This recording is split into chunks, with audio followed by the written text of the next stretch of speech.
பேரவைத் தலைவருக்கு முதலினுடைய நன்றியை தெரிவிச்சுக்கிறேன். அதுமாதிரி நம்முடைய மாண்பு முதலமைச்சர் அவர்களுக்கு திராவிட முன்னேற்ற கழகத்துடைய சட்டமன்ற உறுப்பினர்கள் அனைவரின் சார்பாகவும் எங்களுடைய பிறந்தநாள் வாழ்த்துக்களையும் நான் தெரிவிச்சுக்கிறேன்.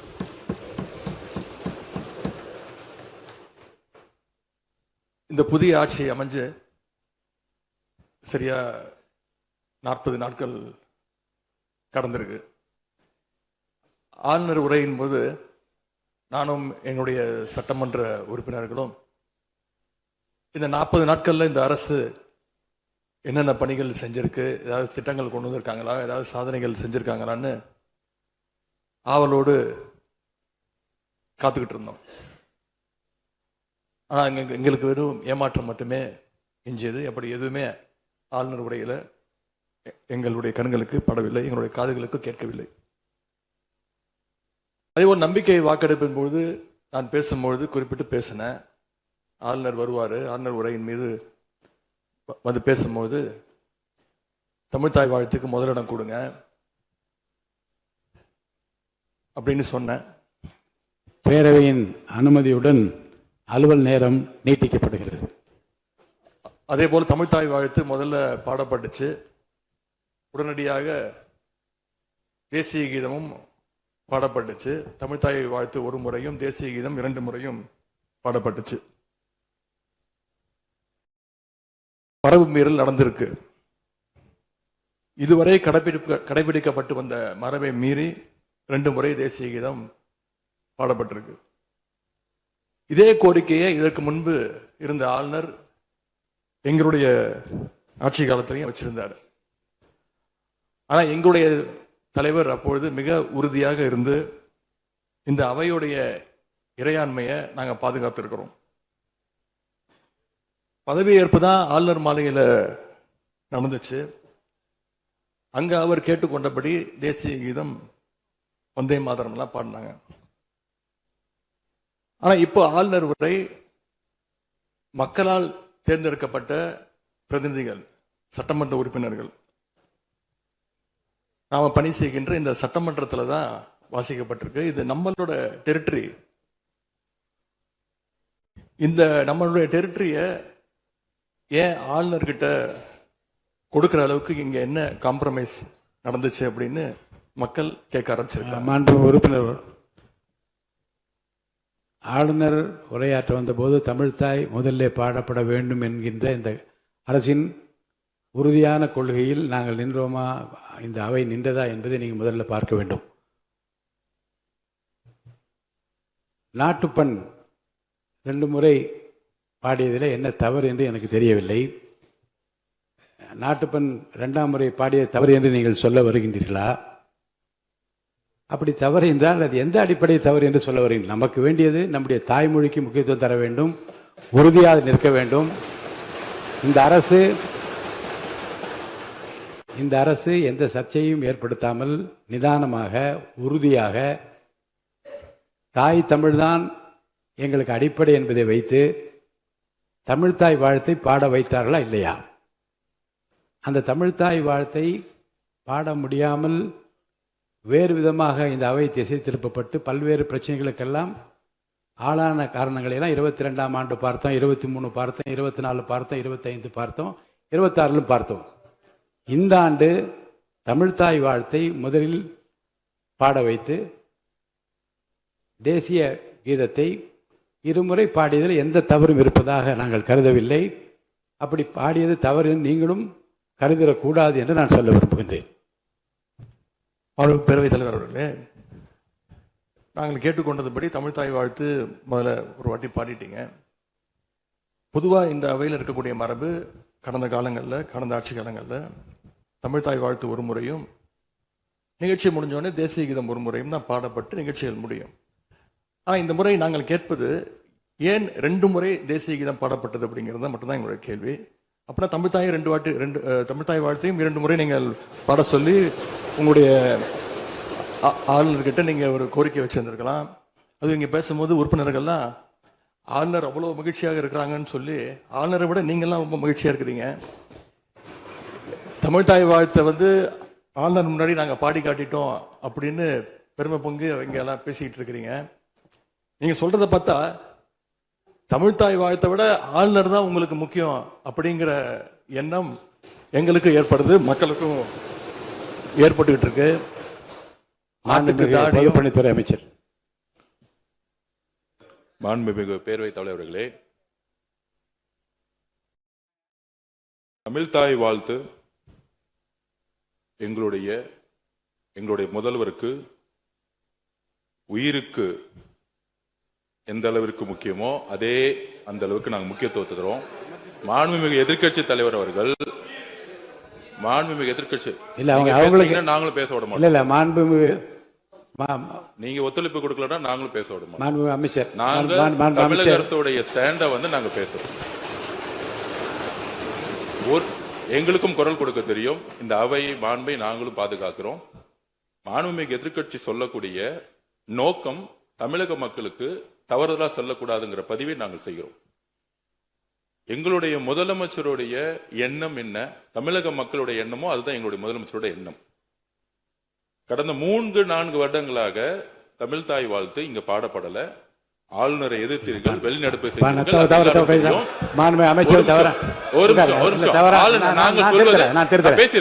பேசி முடிக்கிறேன். ஆளுநர் முன்பு ஆளுநர் முன்பு மாண்புமிகு அமைச்சர் அவர்கள் ஒண்ணு தமிழ்த்தாய் வாழ்த்து பாடப்பட்டது. இல்ல நான் சொன்னது, நான் கருத்து என்னன்னா ஆளுநர் முன்பு பாடப்பட்டது கிடையாது. அதுதான் நான் சொல்ல வரேன். நான் பேசிடுறேன். ஆளுநர் புறக்கணித்தார், அதற்கு பின்பு பாடப்பட்டது. ஒரு நிமிஷம் நான் பதிவு பண்ணி ஒரே நிமிஷம் நான் பதிவு பண்ணிடுறேன். நான் எங்களுடைய பதிவை நாங்க பதிவு பண்ணிடுறோம். அதுல சொன்ன வார்த்தைகள் எங்களுக்கு கஷ்டமா இருந்துச்சு. காம்ப்ரமைஸ்ங்கிற வார்த்தை எங்களுக்கு கடினமா இருந்துச்சு. நாங்க திருப்பியும் நாங்க பதிவு பண்ணிக்கிறோம். எந்த விதமான காம்ப்ரமைஸும் கிடையாது. தமிழ்த்தாய் வாழ்த்தை முதலில் பாடப்பட்டது எங்களுடைய முதலமைச்சருடைய வெற்றி, தமிழக மக்களுடைய வெற்றிங்கிறத நாங்க பதிவு பண்ணி எந்த காம்ப்ரமைஸும் இங்க நடக்கல. அதை நாங்க பதிவு பண்றோம். உறுப்பினர் பேரவைத் தலைவர்களே, நாங்கள் மீண்டும் அதான் கேட்குறோம். தமிழ்த்தாய் வாழ்த்து ஒரு முறை பாடிட்டீங்க, அதுக்கு வாழ்த்துக்கள். ஏன் தேசிய கீதம் 2 முறை பாடப்பட்டுச்சு? அப்போ ஆளுநர்கிட்ட நீங்கள் கோரிக்கை வச்சிருக்கனால நீங்கள் தேசிய கீதம் 2 முறை பாடப்படணும்னா நாங்கள் தமிழ்த்தாய் வாழ்த்து 2 முறை இல்லை 3 முறை நாங்கள் போடுவோம்னு சொல்லி அதை நீங்கள் செஞ்சு காட்டியிருக்கணும். அதுதான் நான் கேட்குறேன். உங்களுக்கு இப்போ ஆளுநர் முக்கியமா, தமிழ்த்தாய் வாழ்த்து முக்கியமா அப்படிங்கிறத நான் இந்த அரசுகிட்ட நான் கேட்க விரும்புகிறேன். ஆட்டுக்கு தாடியும் நாட்டுக்கு ஆளுநரும் தேவையில்லைன்னு சொன்னவர் பேரறிஞர் அண்ணா அவர்கள். அவரை உங்க கொள்கை தலைவர் லிஸ்ட்ல அட்டாச்சும் பண்ணியிருக்கிறீங்க. ஆனா இன்னைக்கு ஆளுநரை தலையில வச்சு கொண்டாடிட்டு இருக்கீங்க. நான் கேட்க விரும்புவது, நீங்க எல்லாம் சேர்ந்து மாண்புமிகு எதிர்க்கட்சி தலைவர் அவர்களுக்கு ஒன்று சொல்றேன். ஆளுநருக்குரிய மரியாதை மட்டும்தான் தரப்பட்டது. யாரையும் தலையில வைத்து கொண்டாட வேண்டிய அவசியம் இந்த அரசுக்கு இல்லை. இந்த அவையை பொறுத்த வரைக்கும்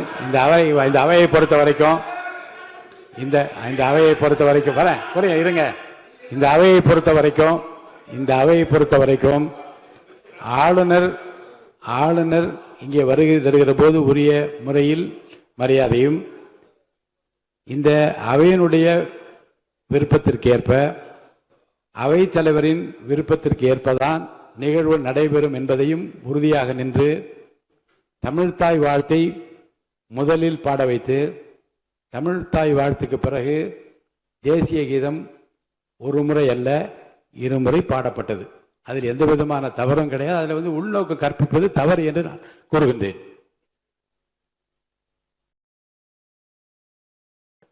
மாண்புமிகு பேரவைத் தலைவர் அவர்களே, கல யதார்த்தத்துக்கும் ஆளுநர் உரைக்கும் மிகப்பெரிய வித்தியாசம் இருக்கின்றது. மிகப்பெரிய வேறுபாடு எங்களுக்கு தெரிகின்றது.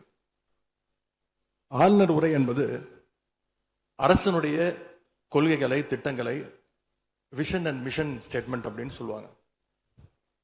அதன்படி அமைந்திருக்க வேண்டும். ஆனா இந்த அரசனுடைய ஆளுநர் உரையில இருக்கக்கூடிய அனைத்து கண்டென்ட்டுமே ஆளுங்கட்சியினர் சோசியல் மீடியால ரீல்ஸ் போடுறதுக்கு உதவுமே தவிர ரியல் பிரச்சனைகளுக்கு கை கொடுப்பதாக, உதவுவதாக, எந்த சொல்யூஷனும் தருவதாக எங்களுக்கு தெரியவில்லை. வழக்கமாக எதிர்க்கட்சி தலைவர்கள், எதிர்க்கட்சிகள் ஆளுங்கட்சிகளுடைய நிறை குறைகளை பேசுறது வழக்கம். அதுதான் எதிர்க்கட்சியுடைய பொறுப்பு, அதுதான் கடமை. ஆனா இப்ப இருக்கக்கூடிய ஆளுங்கட்சியை விமர்சனம் செய்யறதுல முந்தைய எதிர்க்கட்சிகளை விட எங்களுக்கு அதிக பொறுப்பும் அதிக உரிமையும் இருக்கு அப்படின்னு நாங்க நம்புறோம். அதுக்கு காரணம், எங்களுடைய கூட்டணி கட்சியாக இருந்து எங்களுடைய உடன்பிறப்புகளுடைய வாக்குகளை வெற்றி பெற்றவர்களுடைய ஆதரவுல தான், எங்களுடைய தயவுல தான் இன்னைக்கு இந்த அரசு நடந்துகிட்டு இருக்கு என்பதை நீங்கள் கருத்துக் கொள்ள வேண்டும். இன்னும் சொல்ல போனா, நாங்க இன்னைக்கு எதிர்கட்சியில் வரிசையில் மட்டும் இல்ல, ஆளுங்கட்சி வரிசையிலும் எங்களுடைய வாக்குகள் அமர்ந்திருக்கு. ஆனால் நான் மீண்டும் ஏற்கனவே சொன்னது மாதிரி, நாங்கள் வெறும் எதிரி கட்சியாக இல்லாமல் ஒரு ஆக்கப்பூர்வமான எதிர்கட்சியாக செயல்பட விரும்புகின்றோம். அந்த நிலைமையில இன்னைக்கு பல்வேறு பிரச்சனைகளை எடுத்து வைக்க விரும்புகின்றேன். முதல்ல, கடந்த 2 மாதங்களாக எங்களுடைய வேண்டுகோளை ஏற்று கலைஞர் மகளிர் உரிமை தொகையை 15ஆம் தேதி கரெக்டா மகளுடைய அக்கௌண்ட்ல போட்டதுக்கு எங்களுடைய நன்றியை நாங்கள் தெரிவிச்சுக்கிறோம். அதே போல் எங்களுடைய தலைவர் அவர்களால் தொடங்கப்பட்ட முதலமைச்சர் காலை உணவு திட்டம் 1ஆம் வகுப்பிலிருந்து 5ஆம் வகுப்பு வரைக்கும் நாங்கள் கொடுத்துட்டு இருந்தோம். அதை வர செப்டம்பர் மாதத்திலிருந்து தந்தை பெரியாருடைய பிறந்த நாளிலிருந்து 8ஆம் வகுப்பு வரைக்கும் நீங்க நீட்டிக்க போவதாக செய்திகளில் பார்த்தேன். எனவே எங்களுடைய திட்டத்தை நீங்கள் இன்னைக்கு எக்ஸ்டெண்ட் பண்ணியிருக்கிறதுக்காக மீண்டும் எங்களுடைய பாராட்டுகளையும் நன்றிகளையும் முதல்ல நான் தெரிவிச்சுக்கிறேன். ஆனா எங்களுடைய முதலமைச்சர் அவர்கள் தொடங்கின நான் முதல்வன் திட்டத்தை நீங்க முடக்கிற முயற்சியில் இறங்கியிருக்கீங்கன்னு கேள்விப்பட்டோம். தமிழ்நாட்டில் இருக்கக்கூடிய ஒவ்வொரு இளைஞர்களும் அவங்களுடைய துறைகளில் நான் முதல்வன் அப்படின்னு உருவாகணும்னு தான் எங்களுடைய தலைவர் இந்த திட்டத்தை கொண்டு வந்தாங்க. இந்த நான் முதல்வன் திட்டத்தில் மட்டும் பார்த்தீங்கன்னா, கடந்த 4 வருடங்கள்ல 41 லட்சம் மாணவர்கள் இதுல டைரக்டா பெனிஃபிட் அடைஞ்சிருக்கிறாங்க. நான் முதல்வன் திட்டத்தின் மூலம் பள்ளிக்கூடம் செல்கின்ற மாணவர்களுக்கு அடுத்து அவங்களுடைய ஹையர் ஸ்டடீஸ் என்ன, எப்படி படிக்கணும், எந்த கோர்ஸ் எடுக்கணும் அப்படின்னு அவங்களுக்கு கைடன்ஸ் கொடுத்துருக்குறோம். அதே மாதிரி உயர்கல்வி படிக்கின்ற மாணவர்களுக்கு எங்க போய் வேலைக்கு சேரணும், அவங்களுடைய எம்ப்ளாய்மெண்ட் ஸ்டெபிலிட்டியை நாங்க ஸ்ட்ரென்த் பண்ணியிருக்கோம். முக்கியமா நான் முதல்வன் திட்டத்தின் மூலமா யூபிஎஸ்சி மாதிரியான சிவில் சர்வீசஸ் தேர்வுக்கு தயாரிக்கின்ற மாணவர்களுக்கு ஹாஸ்டல் வசதியோட பயிற்சியும் வழங்கப்பட்டிருக்கு. பிரிலிம்ஸ் தேர்வாளர்களுக்கு மாசம் 7,500 ரூபாய், மெயின்ஸ் தேர்வாகிறவங்களுக்கு மாசம் 25,000 ரூபாய் கல்வி ஊக்கத்தொகையை இந்த நான் முதல்வன் திட்டத்தின் மூலம் எங்களுடைய அரசு கொடுத்துச்சு. அது மட்டும் இல்ல, டெல்லிக்கு இன்டர்வியூக்கு போயிட்டு வர்றதுக்கு அவங்களுக்கான போக்குவரத்து கட்டணத்தையும் அந்த செலவையும் அரசே ஏற்று இருக்கு நான் முதல்வன் திட்டத்தின் மூலமாக. சென்ற ஆண்டு மட்டும் தமிழ்நாட்டில் இருந்து யூபிஎஸ்சி கிளியர் பண்ண 60 பேர்ல 56 மாணவர்கள் இந்த நான் முதல்வன் திட்டத்தின் மூலம் பயன்பெற்றவங்க. அதுல நான் இன்னும் குறிப்பிட்டு சொல்லணும்னா, ஆல் இண்டியா லெவல்ல 2nd பிளேஸ் படிச்ச சகோதரி ராஜேஸ்வரி நான் முதல்வன் திட்டத்தில் பயன்பெற்றவங்க. இப்படிப்பட்ட நான் முதல்வன் திட்டத்தை கைவிட வேண்டிய அவசியம் என்ன அப்படிங்கிறது முதலமைச்சர் அவர்கள் தன்னுடைய பதிலுரையில கூற வேண்டும்னு நான் விருப்பப்படுறேன். அதே மாதிரி சமீபத்தில் டெல்லிக்கு போன முதலமைச்சர் அவர்கள் நிதி ஆயோக் கூட்டத்தில் பல்வேறு விஷயங்களை பற்றி பேசியிருக்கிறார். அதுவும் குறிப்பா நம்முடைய தமிழ்நாடு இன்னைக்கு இந்தியாவிலேயே பொருளாதாரத்தில் 2வது பெரிய மாநிலமாக வளர்ந்திருக்கு அப்படிங்க பெருமையா பேசியிருக்கிறார்.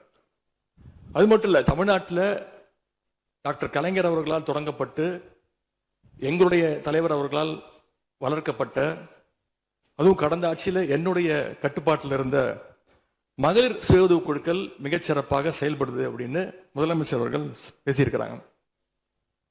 இந்தியாவிலேயே ஃபேக்டரி ஒர்க்கர்ஸ் இருக்கிற பெண்கள்ல 42%, 42% தமிழ்நாட்டை சேர்ந்தவங்க. அதனால தமிழ்நாட்டில் இருக்கக்கூடிய பெண்கள் முன்னேற்றம், சுகாதாரம் எல்லாமே சிறப்பா இருக்குன்னு நம்முடைய முதலமைச்சர் அவர்கள் டெல்லியில சொல்லியிருக்கிறாங்க. திரைப்படங்கள்ல தான் பாத்தீங்கன்னா ஒரே பாட்டுல ஏழையா இருக்கிறவன் ஒரே பாட்டுல 5 நிமிஷத்துல 4.5 நிமிஷத்துல பெரிய பணக்காரன் ஆயிடுவான். ஆனா அது மாதிரி நிஜத்துல ஒரு மாச ஆட்சியில தமிழ்நாடு மாதிரியான மிகப்பெரிய மாநிலத்தை அந்த அளவுக்குலாம் வளர்த்த முடியாது. இந்த சாதனைகள் எல்லாம் யார் ஆட்சி காலத்தில் நடந்துச்சுன்னு மக்களுக்கும் தெரியும், மக்களும் பார்த்துக்கிட்டு இருக்காங்க, முதலமைச்சருக்கும் தெரியும். அதே மாதிரி பேரவைத் தலைவர்களே, இந்த ஆட்சியில இன்னொரு பழக்கமும் புதுசா வந்திருக்கு. அதாவது எங்களுடைய திராவிட மாடல் ஆட்சியில நாங்க எடுத்த நடவடிக்கையால ஏதாவது நல்லது நடந்தா உடனே அதுக்கு ஸ்டிக்கர் ஒட்டிடுறாங்க. அது மட்டும் இல்ல, ஃபர்ஸ்ட் டைம் எவர் இந்த ஹிஸ்டரி அப்படின்னும் சொல்லிடுறாங்க. அப்படி சொன்ன சில ஃபேக் நியூஸ், தவறான தகவல்களை நான் குறிப்பிட விரும்புறேன். பஸ்ல மூத்த குடிமக்கள் கட்டணமில்லா பயணம் மேற்கொள்ள, மூத்த குடிமக்கள், பள்ளி மாணவர்கள் அவங்க எல்லாம் கட்டணம் இல்லாம பயணம் மேற்கொள்ள இந்த ஆட்சியில தான் முதல்ல அந்த திட்டம் கொண்டு வரப்பட்டது அப்படின்னு ஃபேக் நியூஸ் பரப்பிட்டாங்க. இதெல்லாம் ஏற்கனவே இருக்கக்கூடிய திட்டங்கள், எங்களுடைய ஆட்சியில கொண்டு வரப்பட்ட திட்டங்கள். அது மட்டும் இல்ல, அரசு பள்ளியில வழங்கப்படுகின்ற ஸ்கூல் பேக்ல முதலமைச்சரோட புகைப்படம் இல்லாம இப்பதான் முதல்ல வழங்குறோம் அப்படின்னு, ஃபர்ஸ்ட் டைம் இந்த ஹிஸ்டரி அப்படின்னு ஒரு டேக் போட்டு ஃபேக் நியூஸை தொடர்ந்து பரப்பிட்டு இருக்கிறாங்க. இதெல்லாம் எங்களுடைய திராவிட முன்னேற்ற கழகம், எங்களுடைய திராவிட மாடல் அரசுல எங்களுடைய முதலமைச்சர் கொண்டு வந்த திட்டங்கள். இப்படி இவங்க ஸ்டிக்கர் ஒட்டின லிஸ்ட் மிகப்பெரிய லிஸ்ட். இன்னொரு முக்கியமான விஷயம் பத்தி இந்த நேரத்தில் பதிவு செய்ய விரும்புகிறேன். அறநிலையத்துறையின் அசையும் மற்றும் அசையா சொத்துக்களின் வருவாய் அதன் புனிதமான நோக்கத்திற்கு மட்டுமே பயன்படுத்தப்படும் அப்படின்னு ஆளுநர் உரையில இடம்பெற்றிருக்கு. இந்த கருத்தை பார்க்கும் பொழுது அறநிலையத்துறையே இருக்கக்கூடாது அப்படின்னு சொல்ற பாஜகவுடைய குரலாகத்தான் தாவேக அரசும் சொல்லுதா அப்படிங்கிற சந்தேகம் எங்களுக்கு வருது. பாஜகவும் வலதுசாரிகளும் சொல்றது இதுதான், அறநிலையத்துறை பள்ளி கல்லூரிகளை நடத்தக்கூடாது, அறநிலையத்துறை பள்ளி கல்லூரிகள் நடத்தக்கூடாது அப்படின்னு சொல்லிட்டு இருக்கிறாங்க. இதுக்காக வழக்கும் தொடர்ந்து இருக்கிறாங்க. இந்த நிலைப்பாடு திருமண மண்டபங்கள், வணிக வளங்களோடு நிற்குமா, இல்ல கல்வி நிறுவனங்களுக்கும் இந்த கண்டிஷன்ஸ் அப்ளை செய்யப்படுமா? மாண்புமிகு அறநிலையத்துறை அமைச்சர்கள்.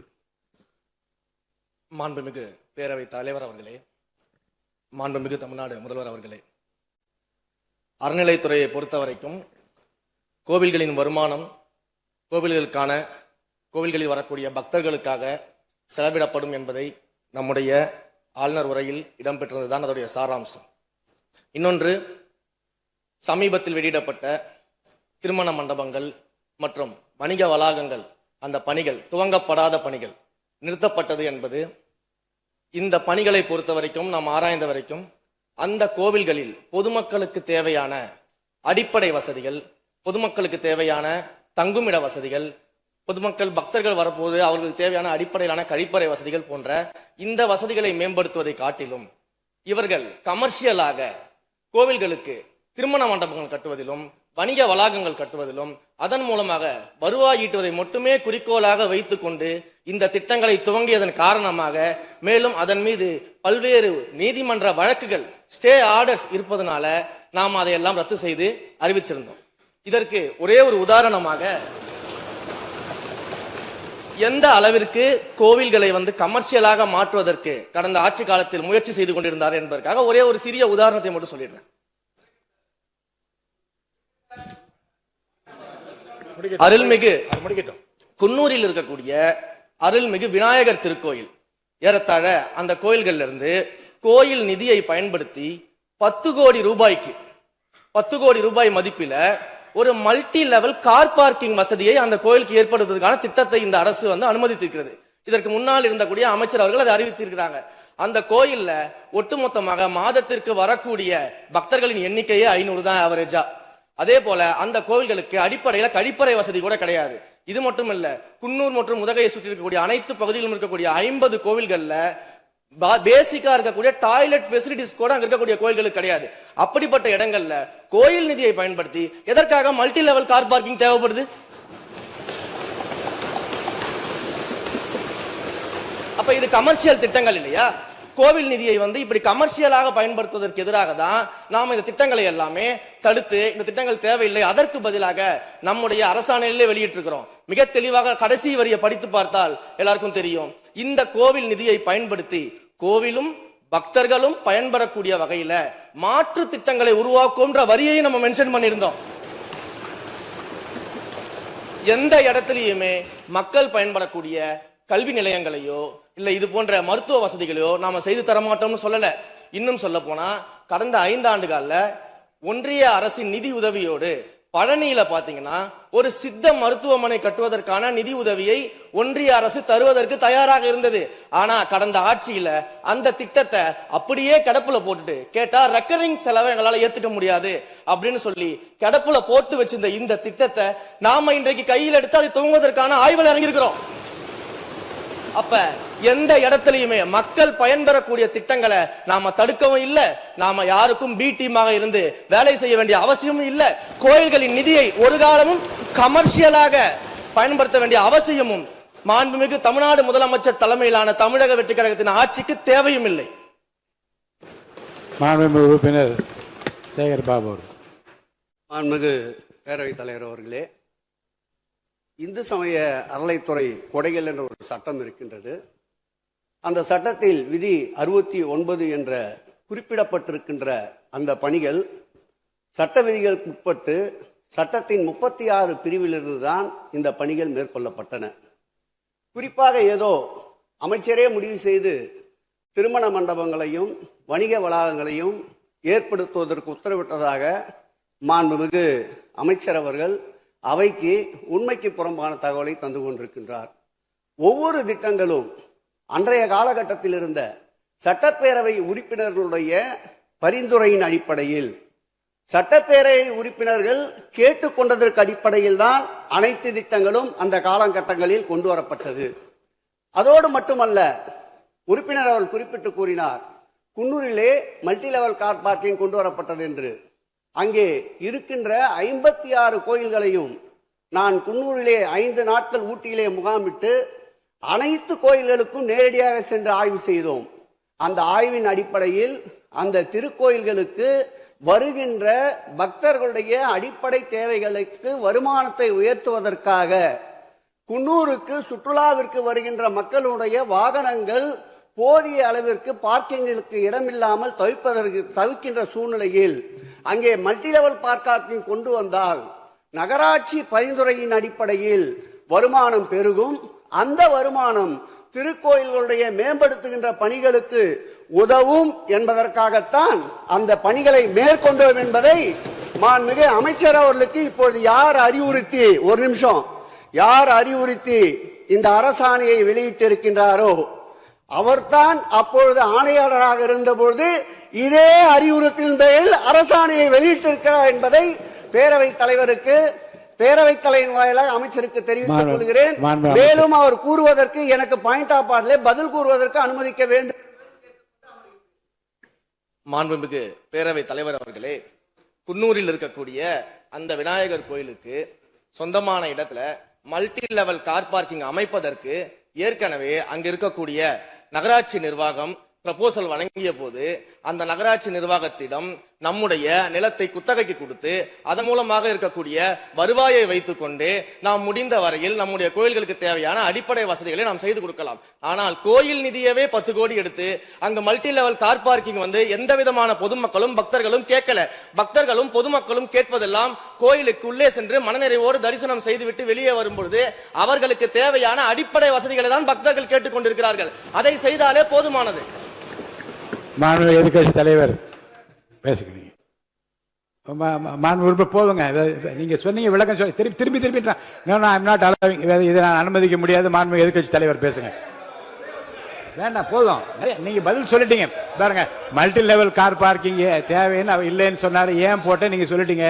அதோட விவாதம் முடிந்தது. மாண்பு எதிர்கட்சி தலைவர் பேசுங்க. நீங்க திரும்ப எதுக்கு பாயிண்ட் பாடுற? இனிமே எதிர்க்கட்சி தலைவர் பேசி முடிக்கிற வரைக்கும் குறுக்கீடுகள் அவசியம் இருந்தால் அனுமதிப்பேன், அனுமதிக்க முடியாது. எதிர்க்கட்சி தலைவர் பேசலாம். ஒரு குற்றச்சாட்டு இல்ல, அவர் விளக்கம் தான் சொன்னார். என்ன குற்றச்சாட்டு சொன்னாரு? அவர் விளக்கம் சொல்லிட்டாரு. மாண்பு எதிர்க்கட்சி தலைவர் நீங்க பேசலாம். இனி மாண்பு எதிர்க்கட்சி தலைவர் பேசி முடிக்கிற வரைக்கும் எந்த குறுக்கீடுகளுக்கும் நான் அனுமதிக்க முடியாது.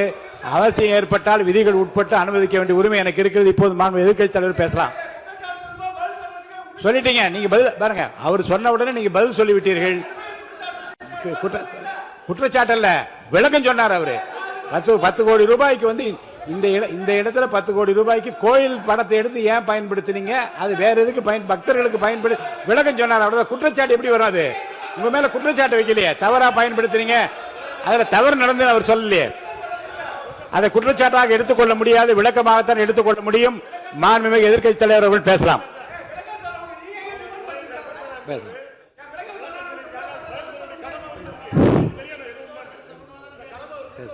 அவை முன்னவர். மாண்புமிகு பேரவைத் தலைவர்களை அவை முன்னவர்கள் அதற்கான விளக்கத்தை சொல்லியிருக்கிறார்கள். இந்த அறநிலையத்துறை அமைச்சர் அவர்கள் விளக்கத்தை சொன்னார்கள். நீங்கள் அதற்கும் விளக்கத்தை கேட்டு பதிலளித்திருக்கிறீர்கள். மீண்டும் மீண்டும் அவர் சொல்வதற்கெல்லாம் பதிலளிப்பதற்கு அவை நேரமில்லை. மாண்பு எதிர்க்கட்சி தலைவர் அவர்கள். மாண்பு பேரவைத் தலைவர்களே, முன்னாள் அமைச்சர் அறநிலையத்துறை அமைச்சர் அதற்கான சரியான விளக்கத்தை கொடுத்திருக்கிறார். இப்போ இருக்கக்கூடிய மாண்புமிகு அமைச்சர் அவர்களும் சில விளக்கங்களை கொடுத்திருக்கிறார். கார் பார்க்கிங் ஃபெசிலிட்டி என்பதும் ஒரு அத்தியாவசிய தேவைதான். அது ஒன்றும் தேவையில்லாத ஒரு, எல்லாருமே இப்போ கார் வச்சிருக்கிறாங்க, கோயிலுக்கு வரவங்க கார்லேயும் தான் வருவாங்க. எனவே அதுவும் ஒரு தேவைப்படுகின்ற ஒரு வசதி தான். நான் கேட்டுக்கொள்வதெல்லாம், எங்களுடைய ஆட்சியில் அறநிலையத்துறை சார்பாக 4 கல்லூரிகளை திறந்திருக்கிறோம். ஆண்டுக்கு 1500 மாணவர்கள் படிச்சுட்டு இருக்கிறாங்க. அதெல்லாம் நீங்கள் தொடர போறீங்களா, இல்லை அந்த திட்டத்தை கைவிட போறீங்களா அப்படிங்கிறது தான் உங்களுடைய நிலைப்பாடு என்ன என்பதுதான். மாண்புமிகு உறுப்பினர் சொல்லிட்டார். அதாவது ஏற்கனவே கல்லூரிகள் மற்ற அமைப்பில் எந்த விதமான தடையெல்லாம் அதையும் நாங்கள் தொடருவோம் என்ற வார்த்தை அவர் பேசும்போது குறிப்பிட்டிருக்கிறார். நன்றி. பேரவைத் தலைவர் அவர்களே, தமிழ்நாட்டில் இருக்கக்கூடிய 12 மாநகராட்சிகளிலும் தூய்மை பணி செய்வதை தனியார் மயம் செய்ய போகிறதாக தொலைக்காட்சிகளையும் பத்திரிகைகளையும் தொடர்ந்து செய்திகள் வந்து கொண்டிருக்கிறது. கடந்த காலத்தில் போராடிய தூய்மை பணியாளர்கள்லாம் நேரில் சந்திச்சிருக்கார் இன்றைய முதலமைச்சர் அவர்கள். ஆட்சிக்கு வந்ததும் தூய்மை பணியாளர்கள்லாம் பணி நிரந்தரம் செய்வோம் அப்படின்னு அப்போ வாக்குறுதியும் கொடுத்துருக்கிறாரு. ஆனால் இன்னைக்கு சொன்னதுக்கு நேர் எதிராக தனியார் மயம் அப்படின்னு செய்திகள் வந்து கொண்டிருக்கிறது. இதற்கும் முதலமைச்சர் அவர்கள் அவருடைய பதில் உரையில விளக்கத்தை தர வேண்டும் என்று கேட்டுக்கொள்கின்றேன். பேரவைத் தலைவர் அவர்களே, சும்மா சொல்லக்கூடாது. நம்முடைய முதலமைச்சர் அவர்கள் ஆட்சிக்கு வந்த ஒரே மாசத்துல தமிழ்நாட்டிலேயே தன்னுடைய பெரம்பூர் தொகுதியை நம்பர் 1 தொகுதியாக மாத்தி காட்டிட்டார். எதுல நம்பர் 1 பாத்தீங்கன்னா, இன்னைக்கு தமிழ்நாட்டிலேயே மின்வெட்டுல நம்பர் 1 தொகுதி பெரம்பூர் தொகுதி தான். அதுவும் ஆளுங்கட்சிக்காரங்க என்ன தெரியுமா பேசிக்கிட்டு இருக்காங்க, அண்ணன் பவருக்கு வந்தா தமிழ்நாடு மாறும்னு பார்த்தோம், ஆனா அண்ணன் கைக்கு பவர் வந்த நாள்ல இருந்து தமிழ்நாட்டுக்கே பவர் போயிடுச்சு அப்படின்னு இன்னைக்கு ஆளுங்கட்சிக்காரர்கள் பேசிட்டு இருக்கிறாங்க. மாண்புமிகு மின்துறை அமைச்சர். மாண்புமிகு பேரவைத் தலைவர் அவர்களே, மாண்புமிகு முதல்வர் அவர்களே, மாண்புமிகு எதிர்க்கட்சி தலைவர் சொல்றப்ப தமிழ்நாட்டுக்கு ஏதோ மின்வெட்டு இருக்குன்னு சொல்லியிருந்தாரு. நாங்கள் ஒவ்வொரு நாளும் தமிழ்நாட்டில் எங்கெங்க எதனால மின்வெட்டு விழுதுன்னு நம்ம பப்ளிஷ் பண்ணிட்டே வரோம், டேஷ்போர்ட் பப்ளிஷ் பண்ணிட்டே வரோம். அதுல எதனால என்ன காரணம்னு சொல்லிட்டே வரோம். இந்த துறை ஏன் இப்படி இருக்குன்னு நாங்க ஏற்கனவே தெளிவா சொல்லிடுறோம். இந்த துறையோடைய இன்னைக்கு நிதிநிலை அறிக்கையில இந்த துறையில 2.5 லட்சம் கோடி கடன் இருக்கு. அது இல்லாமல் இந்த துறையில எந்தவித இன்ஃப்ராஸ்ட்ரக்சர் டெவலப்மெண்ட்டும் இவங்க கடந்த 5 ஆண்டுகள் 15 ஆண்டுகள் செய்யப்படவில்லை. இது சம்பந்தமாக விரிவான வெள்ளை அறிக்கை விரைவில் வெளியிடப்படும் நம்ம ஏற்கனவே சொல்லிடுறோம். அது இல்லாமல் இந்த துறைக்கு கடந்த 5 ஆண்டுகளாக எவ்வளவு பேர் ஆள் எடுத்தார்கள் என்று, எவ்வளவு பேர் வேலைக்கு ஆள் எடுக்கப்பட்டது என்பதையும் நாங்கள் இன்னும் ஒரு சில நாட்கள்ல இதற்கான விளக்கமாக வெள்ளை அறிக்கையை நாங்கள் கண்டிப்பாக வெளியிடுவோம். இந்த துறையில் பாத்தீங்கன்னா இப்ப வேக்கண்ட் மட்டும் 70,000 வேக்கண்ட் இருக்கு. இது எல்லாம் சீரமைத்து இந்த ஒரு வாரமாக 10 நாட்களாக மொத்தம் 125 குழுக்கள் அமைக்கப்பட்டிருக்கு. இந்த துறையில நம்ம எதனால இந்த மின்வெட்டுகளை சரி செய்ய 125 குழுக்கள் அமைக்கப்பட்டு 500 பேர் வெளியிலிருந்து கான்ட்ராக்ட்லாம் எடுக்கப்பட்டு எங்கெங்கெல்லாம் மின்வெட்டுகள் இருக்கோ அது சரி செய்யப்பட்டிருக்கு. கடந்த ஒரு வாரமா நீங்க பார்த்திருப்பீங்க, ஒவ்வொரு நாளும் எதனால் மின்சாரம் தட்டுப்படுதுன்னு சொல்லி பப்ளிஷ் பண்ணிட்டே இருக்கோம். பொதுவாக குற்றச்சாட்டுகள் சொல்லுவதை தவிர்த்து விட்டு எங்க ஸ்பெசிபிக்கா எந்த நாள்னு சொல்லிட்டு பெரம்பூர்ல அதான் சொல்றோமே, பெரம்பூர்ல எத்தனை முறை மின்சாரம் தட்டுப்படுச்சு, எதனால தட்டுப்படுச்சு, எவ்வளவு நேரத்தில் அது சீர் செய்யப்பட்டது, சரி செய்யப்பட்டதுன்னு பார்த்திருக்கோம். எங்கெங்கெல்லாம் ஃபியூஸ் திருட்டுகள் நடக்கப்பட்டதோ அவர்களெல்லாம் கைது செய்யப்பட்டிருக்கிறார்கள். அதே மாதிரி வேற எங்கெல்லாம் சிசிடிவி இல்லாத இடத்தில் இருக்குதோ அங்கெல்லாம் ரோந்து பணிகள் அதிகரிக்கப்பட்டிருக்கு. கடந்த 10 நாட்களாக எங்கெங்கெல்லாம் தேவையில்லாமல் மின்வெட்டுகள் ஏற்படுத்தப்பட்டதோ, ஓவர்ஃப்ளோ லோடு அதிகமாக அனுப்பப்பட்டு அதெல்லாம் உடனடியாக சீரமைக்கப்பட்டிருக்கு. ஒவ்வொரு நாளும் குறைஞ்சது 50 to 55 இடத்துல மின்சாரம் தட்டுப்பாடு அங்கங்க மின்வெட்டு ஏற்படுது. ஸோ அதுல 35 இடத்துக்கு கீழேயாவது 1 மணி நேரத்துக்குள்ள சரி செய்யப்பட்டு வருகிறது. அதுக்கான டேஷ்போர்டுக்கு தெளிவாக எதிர்க்கட்சி தலைவர் பார்த்து விட்டு பேசினால் நன்றாக இருக்கும். மாண்புமிகு முன்னாள் அமைச்சர் மாண்பு உறுப்பினர் செந்தில் பாலாஜி அவர்கள். மாண்புமிகு பேரவைத் தலைவர்களே, எங்களுடைய எதிர்க்கட்சி தலைவர்கள் சொன்னார்கள் மின்வெட்டு சம்பந்தமாக. இப்போதைய அமைச்சர் அவர்கள் அது குறித்து கருத்துக்களை சொன்னார்கள். கடந்த 5 ஆண்டுகளில் சீரான மின் விநியோகத்திற்கு 393 துணை மின் நிலையங்கள் அறிவிக்கப்பட்டு அதற்கான பணிகள் பெரும்பான்மையாக முடிக்கப்பட்டு பயன்பாட்டிற்கு கொண்டு வரப்பட்டிருக்கின்றன. ஒவ்வொரு ஆண்டும் தேவைக்கேற்ப கூடுதல் மின் தேவை ஏற்படுகின்ற பொழுது அதற்கான ஏற்பாடுகள் செய்யப்பட்டு புதிய மின் உற்பத்தி திட்டங்கள் வரை அறிவிக்கப்பட்டு அது செயல்பாட்டுக்கு கொண்டு வரப்பட்டிருக்கின்றன. ஏறத்தாழ 90,000 மின்மாற்றிகள் கடந்த 5 ஆண்டுகளில் புதிதாகவும் பழுந்தடைந்ததையும் மாற்றி சீரமைக்கப்பட்டன. ஒரு அமைச்சர்கள் ஒரே நிமிஷம் சொல்லி முடிச்சார். அதாவது ஒவ்வொரு ஆண்டும் கூடுகின்ற பொழுது மின் தேவை கூடுகின்ற பொழுது அதற்கான ஏற்பாடுகளை நிர்வாக ரீதியாக செய்ய வேண்டியது அரசனுடைய கடமை. ஒரு அரசு பொறுப்பேற்ற பிறகு முதல் முறையாக அந்த அரசினுடைய துறையினுடைய உயர் அதிகாரிகளை அழைத்து ஆய்வு கூட்டங்களை நடத்தி என்னென்ன குறைபாடுகள் இருக்கின்றன, அதை எப்படி நிவர்த்தி செய்யலாம் என்பது களையெடுக்க வேண்டியது அரசனுடைய கடமை, துறையினுடைய கடமை. எனக்கு தெரிந்தவரை இதுவரை மின்துறையில் அந்த மின் விநியோகத்தில் இருக்கக்கூடிய துறையினுடைய அதிகாரிகள் ஆய்வு கூட்டங்கள் வரை இதுவரை நடைபெறவில்லை. அதைத்தான் அங்கு பணியாற்றக்கூடியவர்கள் சொல்கின்றார்கள். இப்பொழுது இருக்கக்கூடிய பணியாளர்களை வைத்துத்தான் கடந்த 5 ஆண்டுகளும் மிக சிறப்பாக எந்தவித மின்தடையும் இல்லாமல் சீரான மின் விநியோகம் வழங்கப்பட்டன.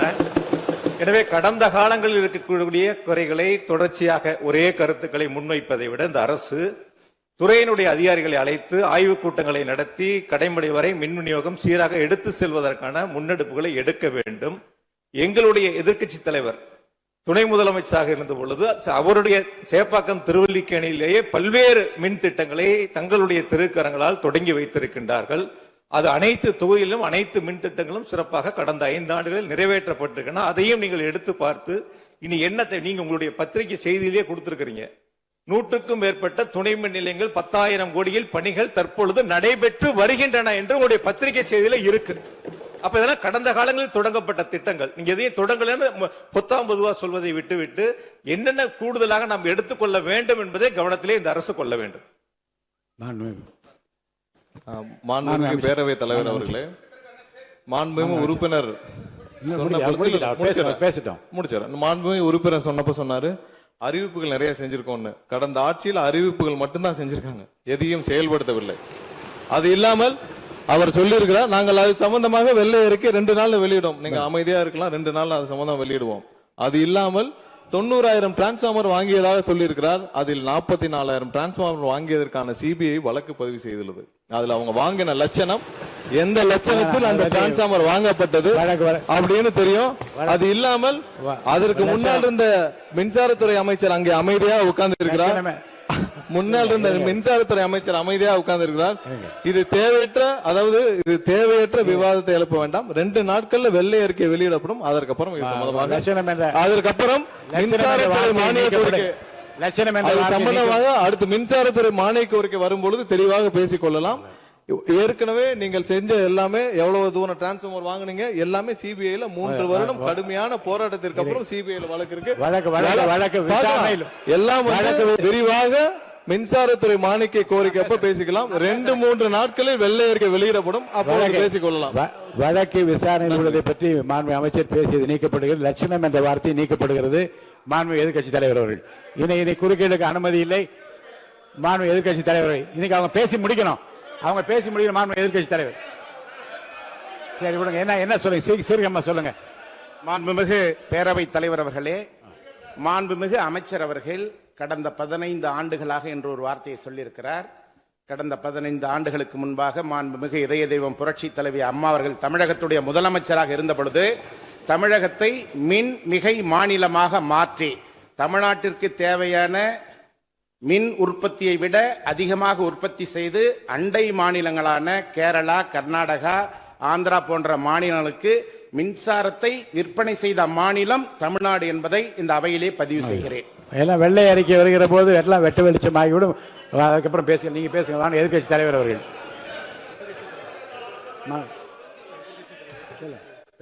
மாண்புமிகு உறுப்பினர். மாண்பு பேரவைத் தலைவர்களே, மாண்புமிகு மின்துறை அமைச்சர் ஊடகங்களை நல்ல சிறப்பாக கையாளுறவர் கொஞ்ச நாள் அமைதியாக இருக்காருன்னு பார்த்தா இன்னைக்கு இங்கேயும் அந்த முயற்சி எடுத்திருக்கிறாரு. எத்தனை கோடி கடன் இருக்கிறது இன்னைக்கு நேற்று இல்லை. இது சேவைத்துறை, போக்குவரத்துறை, மின்துறை, இதெல்லாம் சேவைத்துறை. லாப நட்டம் பார்க்குற விஷயம் இல்லை. கடன் இருந்தாலும் பொதுமக்களுக்கு மின்சாரம் சென்று சேர்கிறதுங்கிறது முக்கியமான பிரச்சனை.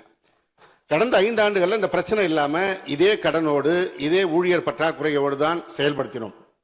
ஊழியர் பற்றாக்குறையை எப்படி சரி செய்வதுங்கிற பிரச்சனை எங்களுடைய ஆட்சி அமைந்த பொழுது கொரோனா உச்சத்தில் இருந்தது, பொருளாதார நெருக்கடி இருந்தது. அதையெல்லாம் படிப்படியாக சீரமைத்து அப்பொழுதுதான் நம்முடைய முன்னாள் மின்துறை அமைச்சர் சகோதரர் செந்தில் பாலாஜி அவர்கள் சொன்னது போல 95,000க்கு மேற்பட்ட டிரான்ஸ்ஃபார்மர்ஸ் அங்கங்க நிறுவி இருக்கோம். அது எல்லாமும் போட்டோ எடுத்து அப்ப அவர் எல்லாத்தையுமே ரெக்கார்ட் பண்ணி வச்சிருக்காரு. வேணா உங்களுக்கு அதெல்லாம் கொடுக்குறோம். சட்டமன்றத்திலும் எல்லோருக்கும் வழங்கப்பட்டது. அதே போல பெரம்பூர் தொகுதிக்கு பக்கத்து தொகுதியான எங்களுடைய தலைவர் தளபதி அவருடைய தொகுதியான குளத்தூர் தொகுதியில 220 kVA புதிய மின் நிலையம் துவக்கி வைக்கப்பட்டு அந்த பகுதி எல்லா பகுதிக்கும் சேர்த்து தான் சரி செய்வதற்கான வாய்ப்பு வழங்கப்பட்டிருக்கிறது. போய் நீங்க கொஞ்சம் ஆய்வு பண்ணுங்க. அடுத்தது ஃபியூஸ் கேரியர் திருடு போனதை சொன்னார். ஒரு சிறப்பான காட்சியை வெளியிட்டார். பகல் நேரத்தில் சிறப்பான வெயிலில் ஃபியூஸ் கேரியர் திருடப்படுகிறது. அப்ப திருடு போனது ராத்திரிக்கு தான் கரண்ட் ஆஃப் ஆகுது. எங்கேயோ சர்க்கியூட்டை கரெக்ட் பண்ணி வச்சு அதுல டைமர் வச்சிருப்பாங்க பிறகு. இங்க புடுங்கினா ராத்திரி 7 மணிக்கு மேல தான் அங்க கரண்ட் ஆகிற மாதிரி டைமர் வச்ச ஃபியூஸ் கேரியர்லாம் புதுசா வந்திருக்குதாங்கிறது எங்களுக்கே சந்தேகமா இருக்கு. பேரவைத் தலைவர் அவர்களே கொஞ்சம் இருங்க. ஒரு புகார் சொல்லுகிற போது இந்த ஃபியூஸ் கேரியர் முன்னவர் மாண்புமிகு பேரவைத் தலைவர் அவர்களே, முன்னாள் மின்துறை அமைச்சர் விளக்கத்தை சொன்னார்.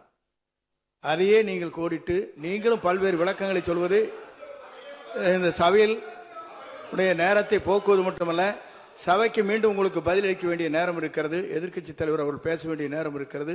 ஆகவே நீங்கள் இந்த நேரத்தை தவிர்த்து நீங்கள் பேசுகிற போது அந்த கருத்துக்களை சொல்லலாம். மாண்புமிகு எதிர்க்கட்சி தலைவர் அவர்கள் நீங்க பேசலாம். முடிச்சிட்டீங்க. ஃபியூஸ் கேரியர் திருடு போறது மட்டும் இல்ல, தனிப்பட்ட நபர்களுடைய மோட்டார்ல இருக்கிற காப்பர் வயருக்காக திருடுவது என்பது காலங்காலமாக நடந்து வருவது. ஏதோ ஃபியூஸ் கேரியர் அதுல இருக்கிற காப்பருக்காக திருடினாங்கன்னு இப்போ ஒரு கண்டுபிடிப்பை வெளியிட்டு இருக்கிறீங்க. இது தனியாருக்கு நடப்பது, அரசுக்கும் நடப்பது. ஆனால் அந்த ஃபியூஸ் கேரியர் எந்த நேரத்தில் திருடப்பட்டது என்ற காட்சியை நீங்கள் தான் வெளிப்படுத்தினீர்கள். அதற்கும் இதற்கும் சம்பந்தம் இல்லை. எனவே வெளியில பேசுற மாதிரியே சபையில் பேச வேண்டாம் என்பதனை தயவு செய்து கேட்டுக்கொள்கிறேன். நேரத்தை பத்தி அவை முன்னவர் சொன்னீங்க. நம்முடைய அவைத்தலைவர் 50 நிமிஷமா பேசிட்டு இருக்காரு. நாளில் ஒரு பகுதி நேரம் அண்ணன் தான் பேசிட்டு இருக்காரு. அப்படி திருப்பி பேசுங்க. மாண்புமிகு எதிர்க்கட்சி தலைவர் அவர்களே, அவைத்தலைவரை பற்றி சொல்லவே கூடாது, சபையில் இடம்பெறக்கூடாது என்பதை தெரிவித்துக் கொள்கிறேன். எதிர்க்கட்சி தலைவர் அவர்கள். மாண்புமிகு பேரவைத் தலைவர் அவர்களே, நான் கேட்டுக்கொள்வதெல்லாம் நீங்க இந்த மின்வெட்டு பிரச்சனையால தமிழ்நாட்டை இருட்டாக்கி முதலீடுகளை கோட்டை விட்டுறாதீங்கன்னு தான் உங்களை எல்லாம் கேட்டுக்கொள்கின்றேன். அது மாதிரி நம்முடைய மின்சாரத்துறை அமைச்சர் 2 நாட்கள் பொறுமையா இருங்கன்னு சொல்லும்போது எனக்கு அடுத்த 2 நாட்களுக்கு தமிழ்நாட்டில் மின்சாரம் இருக்குமா இல்லையா, இல்லை நாங்கள் எல்லாமே பொறுமையா இருக்கணும்னு அதை சிம்பாலிக்கா சொல்றாரா அப்படிங்கிற சந்தேகம் எனக்கு இருக்கு. இன்னைக்கு எங்க பார்த்தாலும் அறிவிக்கப்படாத ஒரு மின்வெட்டாக இருக்கு. குடும்பங்கள்லாம் குழந்தைங்களை கூப்பிட்டு சாலை மறியலில் ஈடுபட்டு இருக்கிறாங்க. சில நாட்களுக்கு முன்பு எங்களுடைய திராவிட முன்னேற்ற கழகத்தின் சார்பாக ஒரு பொதுக்கூட்டம் அம்பத்தூர்ல ஒரு பொதுக்கூட்டம் ஏற்பாடு பண்ணியிருந்தோம். அங்க எங்களுடைய முன்னாள் அமைச்சர் இப்போ சட்டமன்ற உறுப்பினர் அண்ணன் தங்கம் தென்னரசு அவர்கள் சிறப்பு பேச்சாளராக போயிருந்தார். அவர் பேச ஆரம்பிச்சோடனே கரண்ட் கட் ஆயிடுச்சு. 30 நிமிஷம் வரைக்கும் காத்திருந்து நான் என்ன பண்ணிட்டோம், பொதுக்கூட்டத்தை அரசுக்கு எதிரான ஒரு ஆர்ப்பாட்டமா மாத்தி, கரண்டே வரல, ஆர்ப்பாட்டமா நடத்தி முடிச்சிட்டோம். அது மட்டும் இல்லை, இன்னைக்கு தமிழ்நாட்டில் பல்வேறு இடங்கள்ல, திருவண்ணாமலையில கிரிவல பாதையில மக்கள் போறப்போ தினசரி பவர் கட் பண்றாங்க. அவங்களுடைய பாதுகாப்பை இன்னைக்கு ஒரு மிகப்பெரிய ஒரு கேள்விக்குறியா ஆக்கி வச்சிருக்கு இந்த அரசு. செங்கல்பட்டு அருகே சூனாம்பேடுல கருப்பாயி அப்படிங்கிற 75 வயது மூதாட்டி, அவங்க உடம்பு சரியில்லை, வீட்டில் வெண்டிலேட்டர் சப்போர்ட்ல இருந்தப்போ பவர் கட் ஏற்பட்டு மூச்சு திணறி இறந்து போயிட்டாங்க. பவர் இல்லைன்னு தொகுதி எம்எல்ஏட்ட போய் கேட்கலான்னு பார்த்தா எம்எல்ஏ யாருன்னு மக்களுக்கு தெரியல. நிறைய பேருக்கு இங்க இருக்கக்கூடிய எல்லாம், நான் தவறா சொல்ல, எல்லாமே புதுமுகங்கள். நமக்கே பாரு இப்ப வெளில பார்க்கும்போது இவர் எம்எல்ஏவா இல்லையா அப்படின்னு தெரியல, உள்ள வந்தா தான் தெரியுது. முன்னெல்லாம் புயல் மழை நேரத்துல ஸ்கூலுக்கு லீவ் விடுவாங்க. ஆனா இந்த ஆட்சி அமைஞ்ச பிறகுதான் முதல் முறையா கரண்ட் இல்லைன்னு ஸ்கூல்ஸ்க்கு லீவ் விட ஆரம்பிச்சிருக்காங்க. சென்னை, பெரம்பூர் மற்றும் வியாசர்பாடியில கடந்த ஜூன் 9ஆம் தேதி அன்னைக்கு 4 தனியார் பள்ளிகளுக்கு கரண்ட் இல்லைன்னு லீவ் விட்டாங்க. முன்னாடி மழை வர்றப்பெல்லாம் ஸ்கூல் பசங்க டிவி ஆன் பண்ணி இன்னைக்கு ஸ்கூல் இருக்கா இல்லையான்னு தெரிஞ்சுப்பாங்க. ஆனா இப்பெல்லாம் டிவி ஆன் பண்ண முடியலன்னு தெரிஞ்சுக்கிறாங்க, சரி இன்னைக்கு கரண்ட் இல்லை, இன்னைக்கு ஸ்கூல் லீவ் தான் அப்படின்னு. ஸோ ஒரு மிகப்பெரிய ஒரு அட்வான்ஸ் டெக்னாலஜி இந்த அரசு உருவாக்கி இருக்கு. எதிர்கட்சியான எங்க பொதுக்கூட்டத்துல தான் பவர் கட் ஆகுதோன்னு நான் கூட நினைச்சிட்டு இருந்தோம், வருத்தப்பட்டோம். ஆனா அமைச்சரவையில இடம்பெற்றிருக்கக்கூடிய விடுதலை சிறுத்தைகள் கட்சியுடைய தலைவரான அண்ணன் திரு தொல் திருமாவளவன் அவர்களும் பவர் கட்ல பாதிக்கப்பட்டிருக்கிறார். விடுதலை சிறுத்தைகள் கட்சியுடைய தலைமையகத்துக்கு முன்னாள் ஒன்றிய அமைச்சர் முன்னாள் அமைச்சர் அண்ணன் ப சிதம்பரம் அவர்கள் போயிருக்காரு. ஒரு உள்ள போனோடனே கரண்ட் கட் ஆயிடுச்சு. கிட்டத்தட்ட 1 மணி நேரம் 2 பேரும் இருட்டிலே உட்காந்து பேசியிருக்கிறாங்க. கரண்ட் வருமா வராதான்னு, ஏசி ஓடல, வேர்த்து கொட்டி 2 பேரும் பேசிட்டு இருந்திருக்காங்கன்னு அண்ணன் திருமாவர்களே பதிவு போட்டிருக்கிறார். இந்த ஆட்சியில தமிழ்நாட்டுடைய தலைநகரத்துக்கு இதுதான் நிலைமை. பவர்ல ஷேரிங் கொடுத்த ஆளுங்கட்சியால அவங்க அமைச்சரவையில் இருக்கக்கூடிய கட்சியுடைய அலுவலகத்துக்கு பவர் கொடுக்க முடியாம இன்னைக்கு தடுமாறிட்டு இருக்கிறாங்க. ஏன் இன்னும் சொல்ல போனா 2 நாளைக்கு முன்னாடி ஆளுங்கட்சியோட ஹெட் ஆபீஸ்லயே கரண்ட் கட் ஆயிடுச்சு. அப்போ அங்க வந்தவங்க எல்லாம் ஆளுங்கட்சியா இருந்தோம், பனையூர்லயே பவர் இல்லையேன்னு புலம்பிட்டு போனதாக தகவல் வந்திருக்கு. ஆக மொத்தம் இன்னைக்கு தமிழ்நாடு லிட்டரலா ஒரு இருட்டுல மூழ்கி கிடக்குது. மின்வெட்டால இன்னைக்கு பல நிறுவனங்கள் முடங்கி போயிருக்கு. குறிப்பா எம்எஸ்எம்இன்னு சொல்லப்படுற குறு சிறு நிறுவனங்கள் எல்லாம் என்ன பண்றதுன்னு தெரியாம புலம்பிட்டு இருக்கிறாங்க. ஏற்கனவே மேட்டூர்ல ஜூன் 12ஆம் தேதி நீங்க தண்ணி திறந்து விட்டுருக்கணும், திறந்து விடல. மின்வெட்டால மோட்டார் பம்பு செட்டு மூலமும் விவசாயம் பண்ண முடியலன்னு விவசாயிகள் இன்னைக்கு போராடிட்டு இருக்கிறாங்க. மின்வெட்டுக்கு ஒவ்வொரு நாளும் ஒவ்வொரு விளக்கத்தை இந்த அரசு சார்பாக கொடுத்துட்டு இருக்கிறீங்க. லோடு அதிகமா இருக்குன்னு சொன்னாங்க. இன்னும் ஒரு படி மேல போய் இன்னைக்கு ஃபியூஸ் கேரியர் எடுத்துட்டு போயிடுறாங்கன்னு சொல்லிட்டு இருக்கிறாங்க. இப்படி சொன்னதும் இந்த ஆட்சிக்கு வெளியிலிருந்து ஆதரவு கொடுக்கக்கூடிய மார்க்சிஸ்ட் கம்யூனிஸ்ட் கட்சியை சேர்ந்த எழுத்தாளர் திரு ஆதவன் தீட்சணி அவர்கள் ஒரு பதிவு போட்டிருக்கிறார். என்ன தெரியுமா எழுதியிருக்கிறாரு? கேரியரின் உச்சத்தில் ஆரம்பித்து டிஃபன் கேரியர்ல போய் நின்று இன்னைக்கு ஃபியூஸ் கேரியர்ல முடிந்திருக்கக்கூடிய ஆட்சி அப்படின்னு திரு ஆதவன் தீட்சணி எழுத்தாளர், மார்க்சிஸ்ட் கம்யூனிஸ்ட் கட்சி அவர் சேர்ந்தவர் பதிவு போட்டிருக்கிறார். பவர் கட்டுக்கு இவங்க சொல்ற காரணங்கள் எதையுமே மக்கள் ஏத்துக்கலன்னு தெரிஞ்சதும் இவங்களோட வழக்கமான ஒரு ஆயுதத்தை கையில் எடுத்துட்டாங்க. என்ன தெரியுமா அது ஆயுதம்? எல்லாத்துக்கும் திமுக தான் காரணம் அப்படின்னு சொல்றது. இப்ப பவர் கட்டுக்கும் திமுக தான் காரணம்னு சொல்ல ஆரம்பிச்சுட்டாங்க. இப்படி பழி போடுறதுல காட்டுற வேகத்தை பவரை மீண்டும் கொண்டு வரதுல காட்டினா கொஞ்சம் சிறப்பா இருக்கும். எங்க ஆட்சியில ஏற்படாத மின்வெட்டு இந்த ஆட்சியில தொடர்ந்து இவ்வளவு அதிகமாக ஏற்பட என்ன காரணம்? அரசுடைய நிர்வாக திறமையின்மையா, இல்ல உண்மையிலேயே ஏதாவது டெக்னிக்கல் இஷ்யூஸ் இருக்கா? அப்படி ஏதாவது இருந்தா அதை தீர்க்க இந்த அரசுக்கு இன்னும் எத்தனை நாள் தேவைப்படும்? இந்த நிலைமை தொடராம இருக்க என்ன நடவடிக்கை எடுக்க போறீங்கன்னு முதலமைச்சர் அவர்கள் தன்னுடைய பதிலுரையில சொல்லணும். ஒரே ஒரு ஆறுதல், ஒரே ஒரு மகிழ்ச்சியான செய்தி என்னன்னா, ஆளுநர் உரையின் பொழுது சட்டமன்றத்துல பவர் கட் ஆகல. அதுக்கு இந்த அரசை பாராட்டலான்னு நான் நினைச்சேன். அப்படி நினைக்கும் போது பாத்தீங்கன்னா சட்டசபை நிகழ்ச்சியை லைவ்ல கட் பண்ணிட்டாங்க. இன்னைக்கு லைவ்ல வந்துட்டு இருக்கா அப்படின்னு எனக்கு தெரியல, கொடுத்துருக்கிறதா சொன்னாங்க. பண்பு பேரவைத் தலைவர் அவர்களே, எங்களுடைய திராவிட மாடல் ஆட்சி நடந்தப்போ 5 வருஷமும் நாங்க குறுவை சாகுபடிக்காக மேட்டூர்ல இருந்து சொன்ன தேதியில தண்ணீர் திறந்து விட்டுருக்கிறோம். ஆனா புதிய அரசு ஆட்சிக்கு வந்திருக்கக்கூடிய இந்த சமயத்துல மேட்டூர் அணையில நீர் திறக்கிற அளவுக்கு அங்க தண்ணீர் இல்லை. குறிப்பா ஜூன் மாசத்துல 9.91 டிஎம்சி தண்ணீரை தமிழ்நாட்டுக்கு திறந்து விடணும்னு காவிரி நதிநீர் மேலாண்மை ஆணையம் கர்நாடகாவுக்கு உத்தரவு போட்டது. ஆனா இந்த நிமிஷம் வரைக்கும் அந்த உத்தரவை கர்நாடகா நிறைவேற்றல. அதை நிறைவேற்ற முதலமைச்சர் என்ன செய்ய போறாருன்னு பதிலுரையில சொல்லணும். அதேபோல் டெல்டாவில் 6 லட்சம் ஹெக்டர் அளவுக்கு குறுவை சீசன்ல குறுவை சாகுபடி ஆகும். இந்த முறை மேட்டூர் அணையில தண்ணீர் திறக்காதனால அரசு அறிவிச்சிருக்கக்கூடிய குறுவை சிறப்பு தொகுப்பு ஸ்பெஷல் பேக்கேஜ் 134 கோடி ரூபாய்க்கு அறிவிச்சிருக்கிறீங்க. அது 10 இன்னைக்கு விவசாயிகள் போராடிட்டு இருக்கிறாங்க. சிறப்பு தொகுப்பு கஷ்டத்தை போக்காது, உரிய நிவாரணத்தை விரைவா அறிவிக்கணும்னு விவசாயிகள் எல்லாம் போராடிட்டு இருக்கிறாங்க. அதனால டெல்டா விவசாயிகளின் சார்பாக ஒரு கோரிக்கையை முதலமைச்சர் அவர்களுக்கு வைக்க விரும்புகிறேன். தமிழ்நாடு முழுக்க போராடிட்டு இருக்கக்கூடிய அனைத்து விவசாய சங்க பிரதிநிதிகளையும் அழைச்சு முதலமைச்சர் அவசரமாக ஒரு ஆலோசனை கூட்டத்தை நடத்த வேண்டும். காலதாமதம் இல்லாம விரைவா அந்த கூட்டம் நடத்தப்பட வேண்டும்னு கோரிக்கை வைக்கிறேன். அவங்களுடைய கோரிக்கைகளை நிறைவேற்றி கொடுக்கிறதுக்கான அனைத்து நடவடிக்கைகளையும் அரசு எடுக்க வேண்டும். விவசாயிகளுக்கு இன்னொரு பெரிய பிரச்சனையும் ஏற்பட்டிருக்கு. தேர்தலுக்கு முன்பு நீங்க சொன்ன வாக்குறுதி 5 ஏக்கர் வரைக்கும் நிலம் வச்சிருக்க விவசாயிகளுக்கு முழுமையான பயிர்க்கடி தள்ளுபடின்னு நீங்க தான் சொன்னீங்க. ஆனா விவசாயிகளை இன்னைக்கு சிறு குறு விவசாயிகள்னு பிரிச்சு அதுலயே நிறைய ஸ்லாப்ஸ் ஏற்படுத்தி வச்சிருக்கிறீங்க.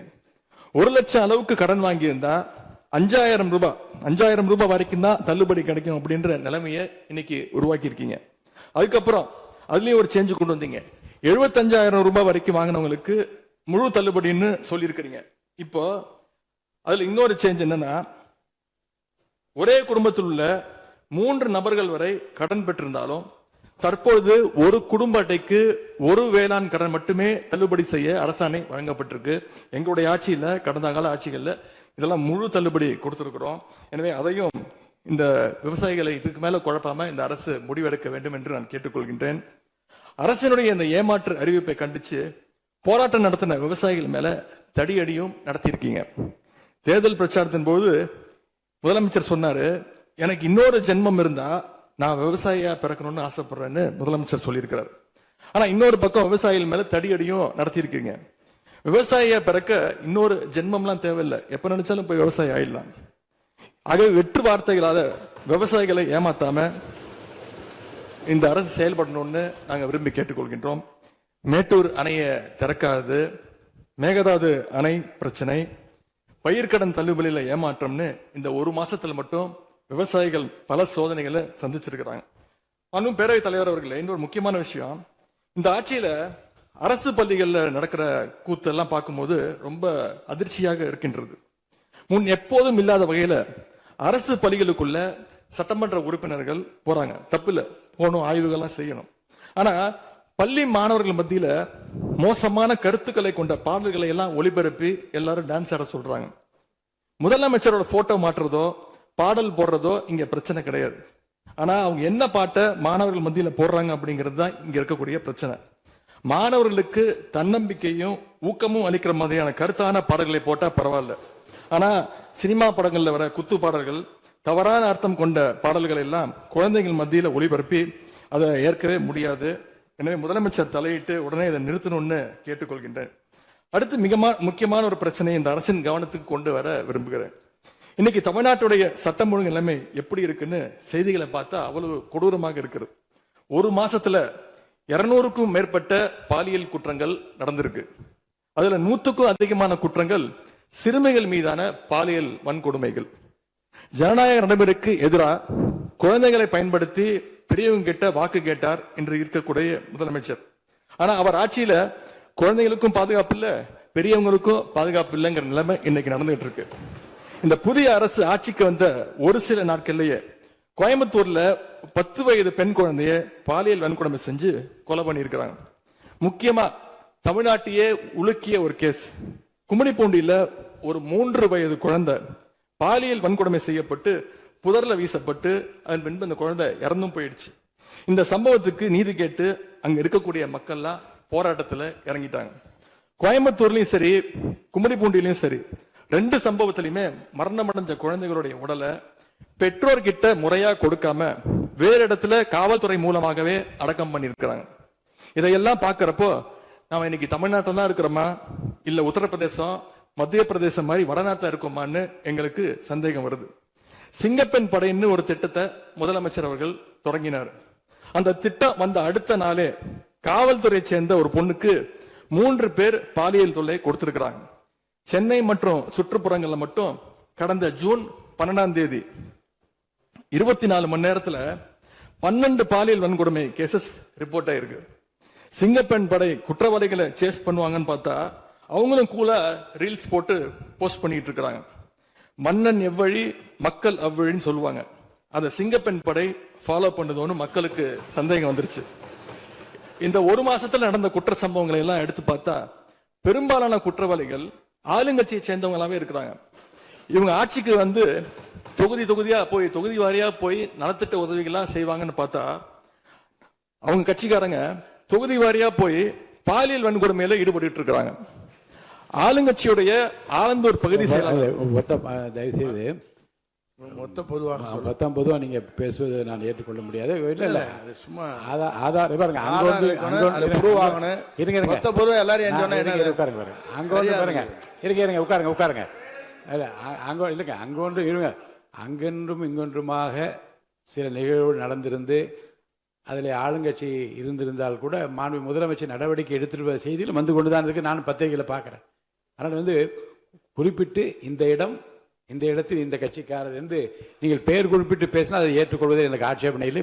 பொதுவாக பேசுவதை தவிர்க்க வேண்டுகிறேன். அவை குறிப்பிட்டு அது மட்டும் நீக்கப்படுகிறது. ஆளுங்கட்சியுடைய ஆலந்தூர் பகுதி செயலாளர் பேர் குறிப்பிட்டு சொல்றேன். கணவரால் கைவிடப்பட்ட ஒரு பெண்ணுக்கு ஆலந்தூர் பகுதி செயலாளர் கணவரால் கைவிடப்பட்ட ஒரு பெண்ணுக்கு பண உதவி செய்யறேன்னு சொல்லி அவங்க பாலியல் ரீதியா துன்புறுத்த முயற்சி பண்ணியிருக்கிறார். சேலத்துல இன்னொரு பொள்ளாச்சி சம்பவம் மாதிரி ஆளுங்கட்சி ஆதரவாளரான மணிகண்டன் என்னும் நபர் 50க்கும் அதிகமான பெண்களை பாலியல் வன்கொடுமைக்கு ஆளாக்கியிருக்கிறார். திருவாரூர்ல ஆளுங்கட்சியுடைய திருத்துறைப்பூண்டி ஒன்றிய செயலாளர் கல்லூரி மாணவியை ஈவ்டீசிங் பண்ணி இப்ப கம்பி எண்ணிட்டு இருக்கிறார். இது எல்லாத்துக்கும் மேல ஒரு கொடுமை, தூத்துக்குடியில ஆளுங்கட்சியை சேர்ந்த ஒரு அப்பாவி பெண்ணை 2 ஆளுங்கட்சி ஆட்கள் கார்ல அழைச்சிட்டு போய் மயக்க மருந்து கொடுத்து கூட்டு பாலியல் வன்கொடுமை கேங் ரேப் பண்ணியிருக்காங்க. இந்த சம்பவத்தை பத்தி பேசின பாதிக்கப்பட்ட பெண் திருவைகுண்டம் சட்டமன்ற உறுப்பினர் திரு சரவணன் சொல்லிதான் அழைத்து செல்லப்பட்டதாக டிவியில பேட்டி கொடுத்திருக்கிறாங்க. எல்லா மேலிடத்துக்கு தெரியும் அப்படின்னு பாதிக்கப்பட்ட பெண் பேட்டி கொடுத்திருக்கிறாங்க. யார் அந்த மேலிடம் அப்படின்னு இன்னைக்கு மக்கள் கேட்க ஆரம்பிச்சிருக்கிறாங்க. தனக்கு நேர்ந்த கொடுமையை ஆளுங்கட்சியினுடைய அமைச்சர்கள் 2ஆம் கட்ட 3ஆம் கட்ட தலைவர்கள் கிட்ட சொன்னதாகவும் பாதிக்கப்பட்ட பெண் இன்னைக்கு சொல்லியிருக்கிறாங்க. ஆனா நடந்தது என்ன?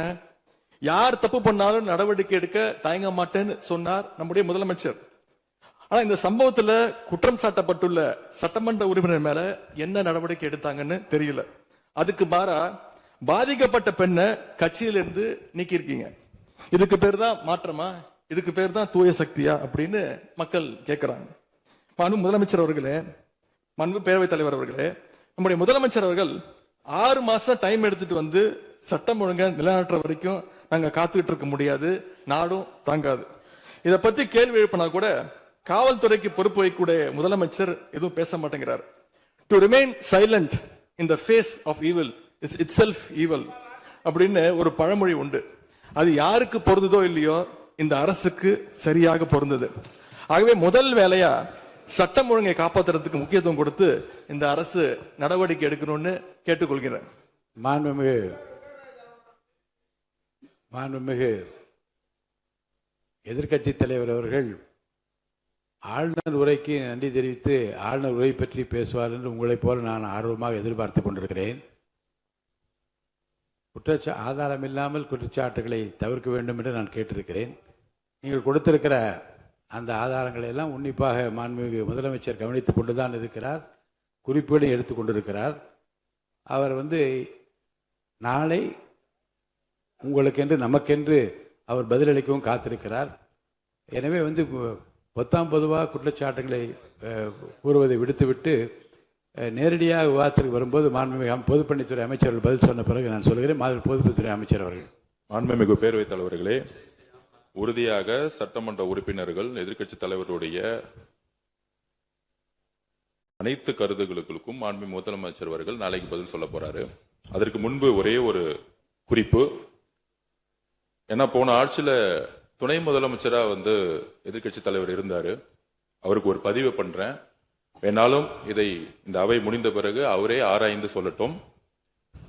As per the NCRP report for 2024, the number of the crimes against children reported in the state increased by the more than 40% in 2024, with 10,046 cases registered compared to 6,968 cases in 2023.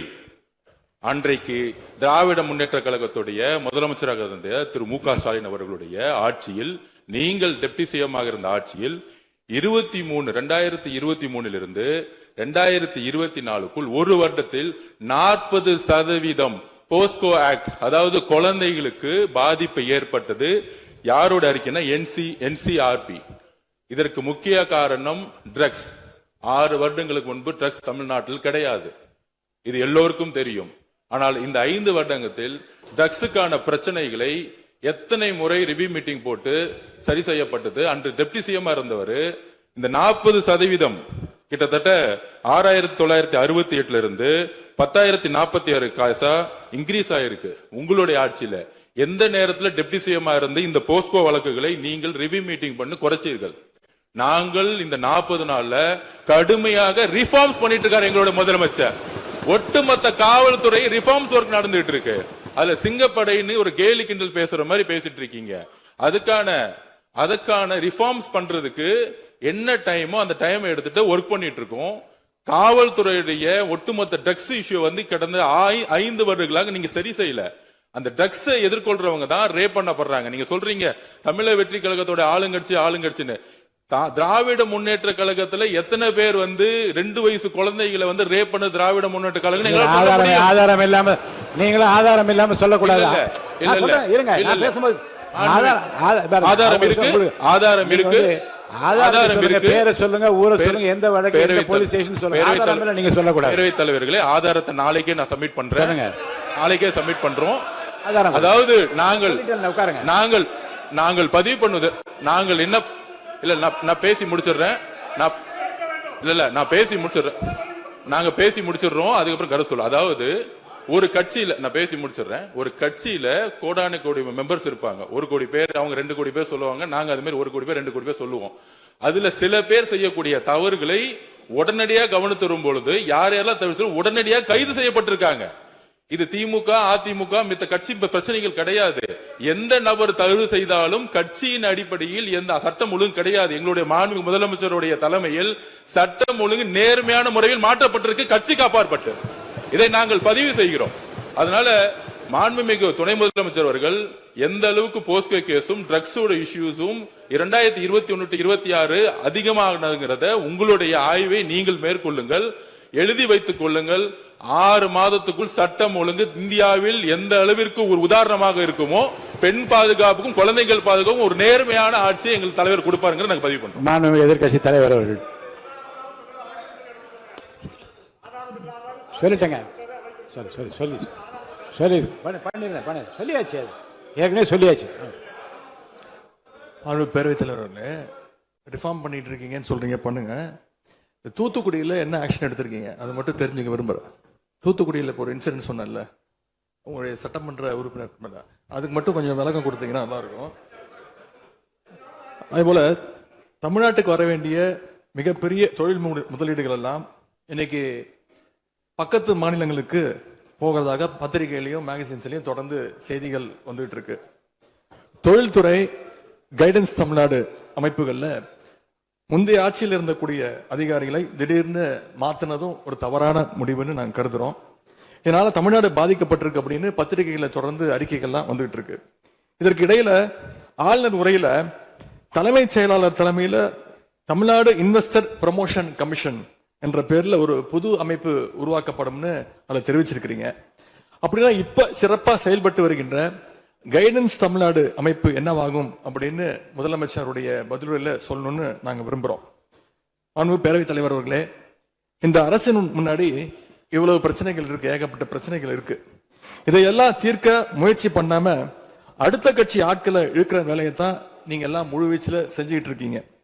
இந்த அரசின் மீதான நம்பிக்கை வாக்கெடுப்பின் போது நான் குறிப்பிட்டு சொன்னேன், புதுமையான ஆட்சின்னு சொன்னீங்க, கடைசியில புஷ்பா பட ஆட்சியை கொடுத்துருக்கீங்கன்னு குறிப்பிட்டு பேசியிருந்தேன். அந்த அளவுக்கு குதிரை பேரம் தொடர்ந்து நடந்துகிட்டு இருக்கு. அப்படி பேசின அப்புறமாவது மாண்புமிகு எதிர்க்கட்சி தலைவர்களுக்கு இந்த குதிரை பேரம் கழுதை பேரம் என்பதை பற்றியெல்லாம் பேசுவதற்கு இடமல்ல. இது ஆதாரம் இல்லாமல் எந்த பேரத்தை பற்றி பேசுவதை நான் அனுமதிக்க முடியாது. நீங்க அடுத்த இதுக்கு போகலாம். 3 சீட்டர் சோஃபா 3 சீட்டர் சோஃபா இன்னைக்கு 5 சீட்டர் சோஃபாவா அப்கிரேட் பண்ணிருக்கீங்க. ஏற்கனவே சோஃபா அனுப்பி அடுத்த கட்சி எம்எல்ஏக்கெல்லாம் இழுத்துக்கிட்டு இருந்தீங்க. இன்ஸ்டா மார்ட்ல பொருட்களை வாங்குற மாதிரி இன்ஸ்டன்டா எம்எல்ஏக்களை வாங்கிட்டு இருக்கீங்க. வாங்கி ராஜினாமா செய்ய வச்சு விட்டு இருக்கீங்க.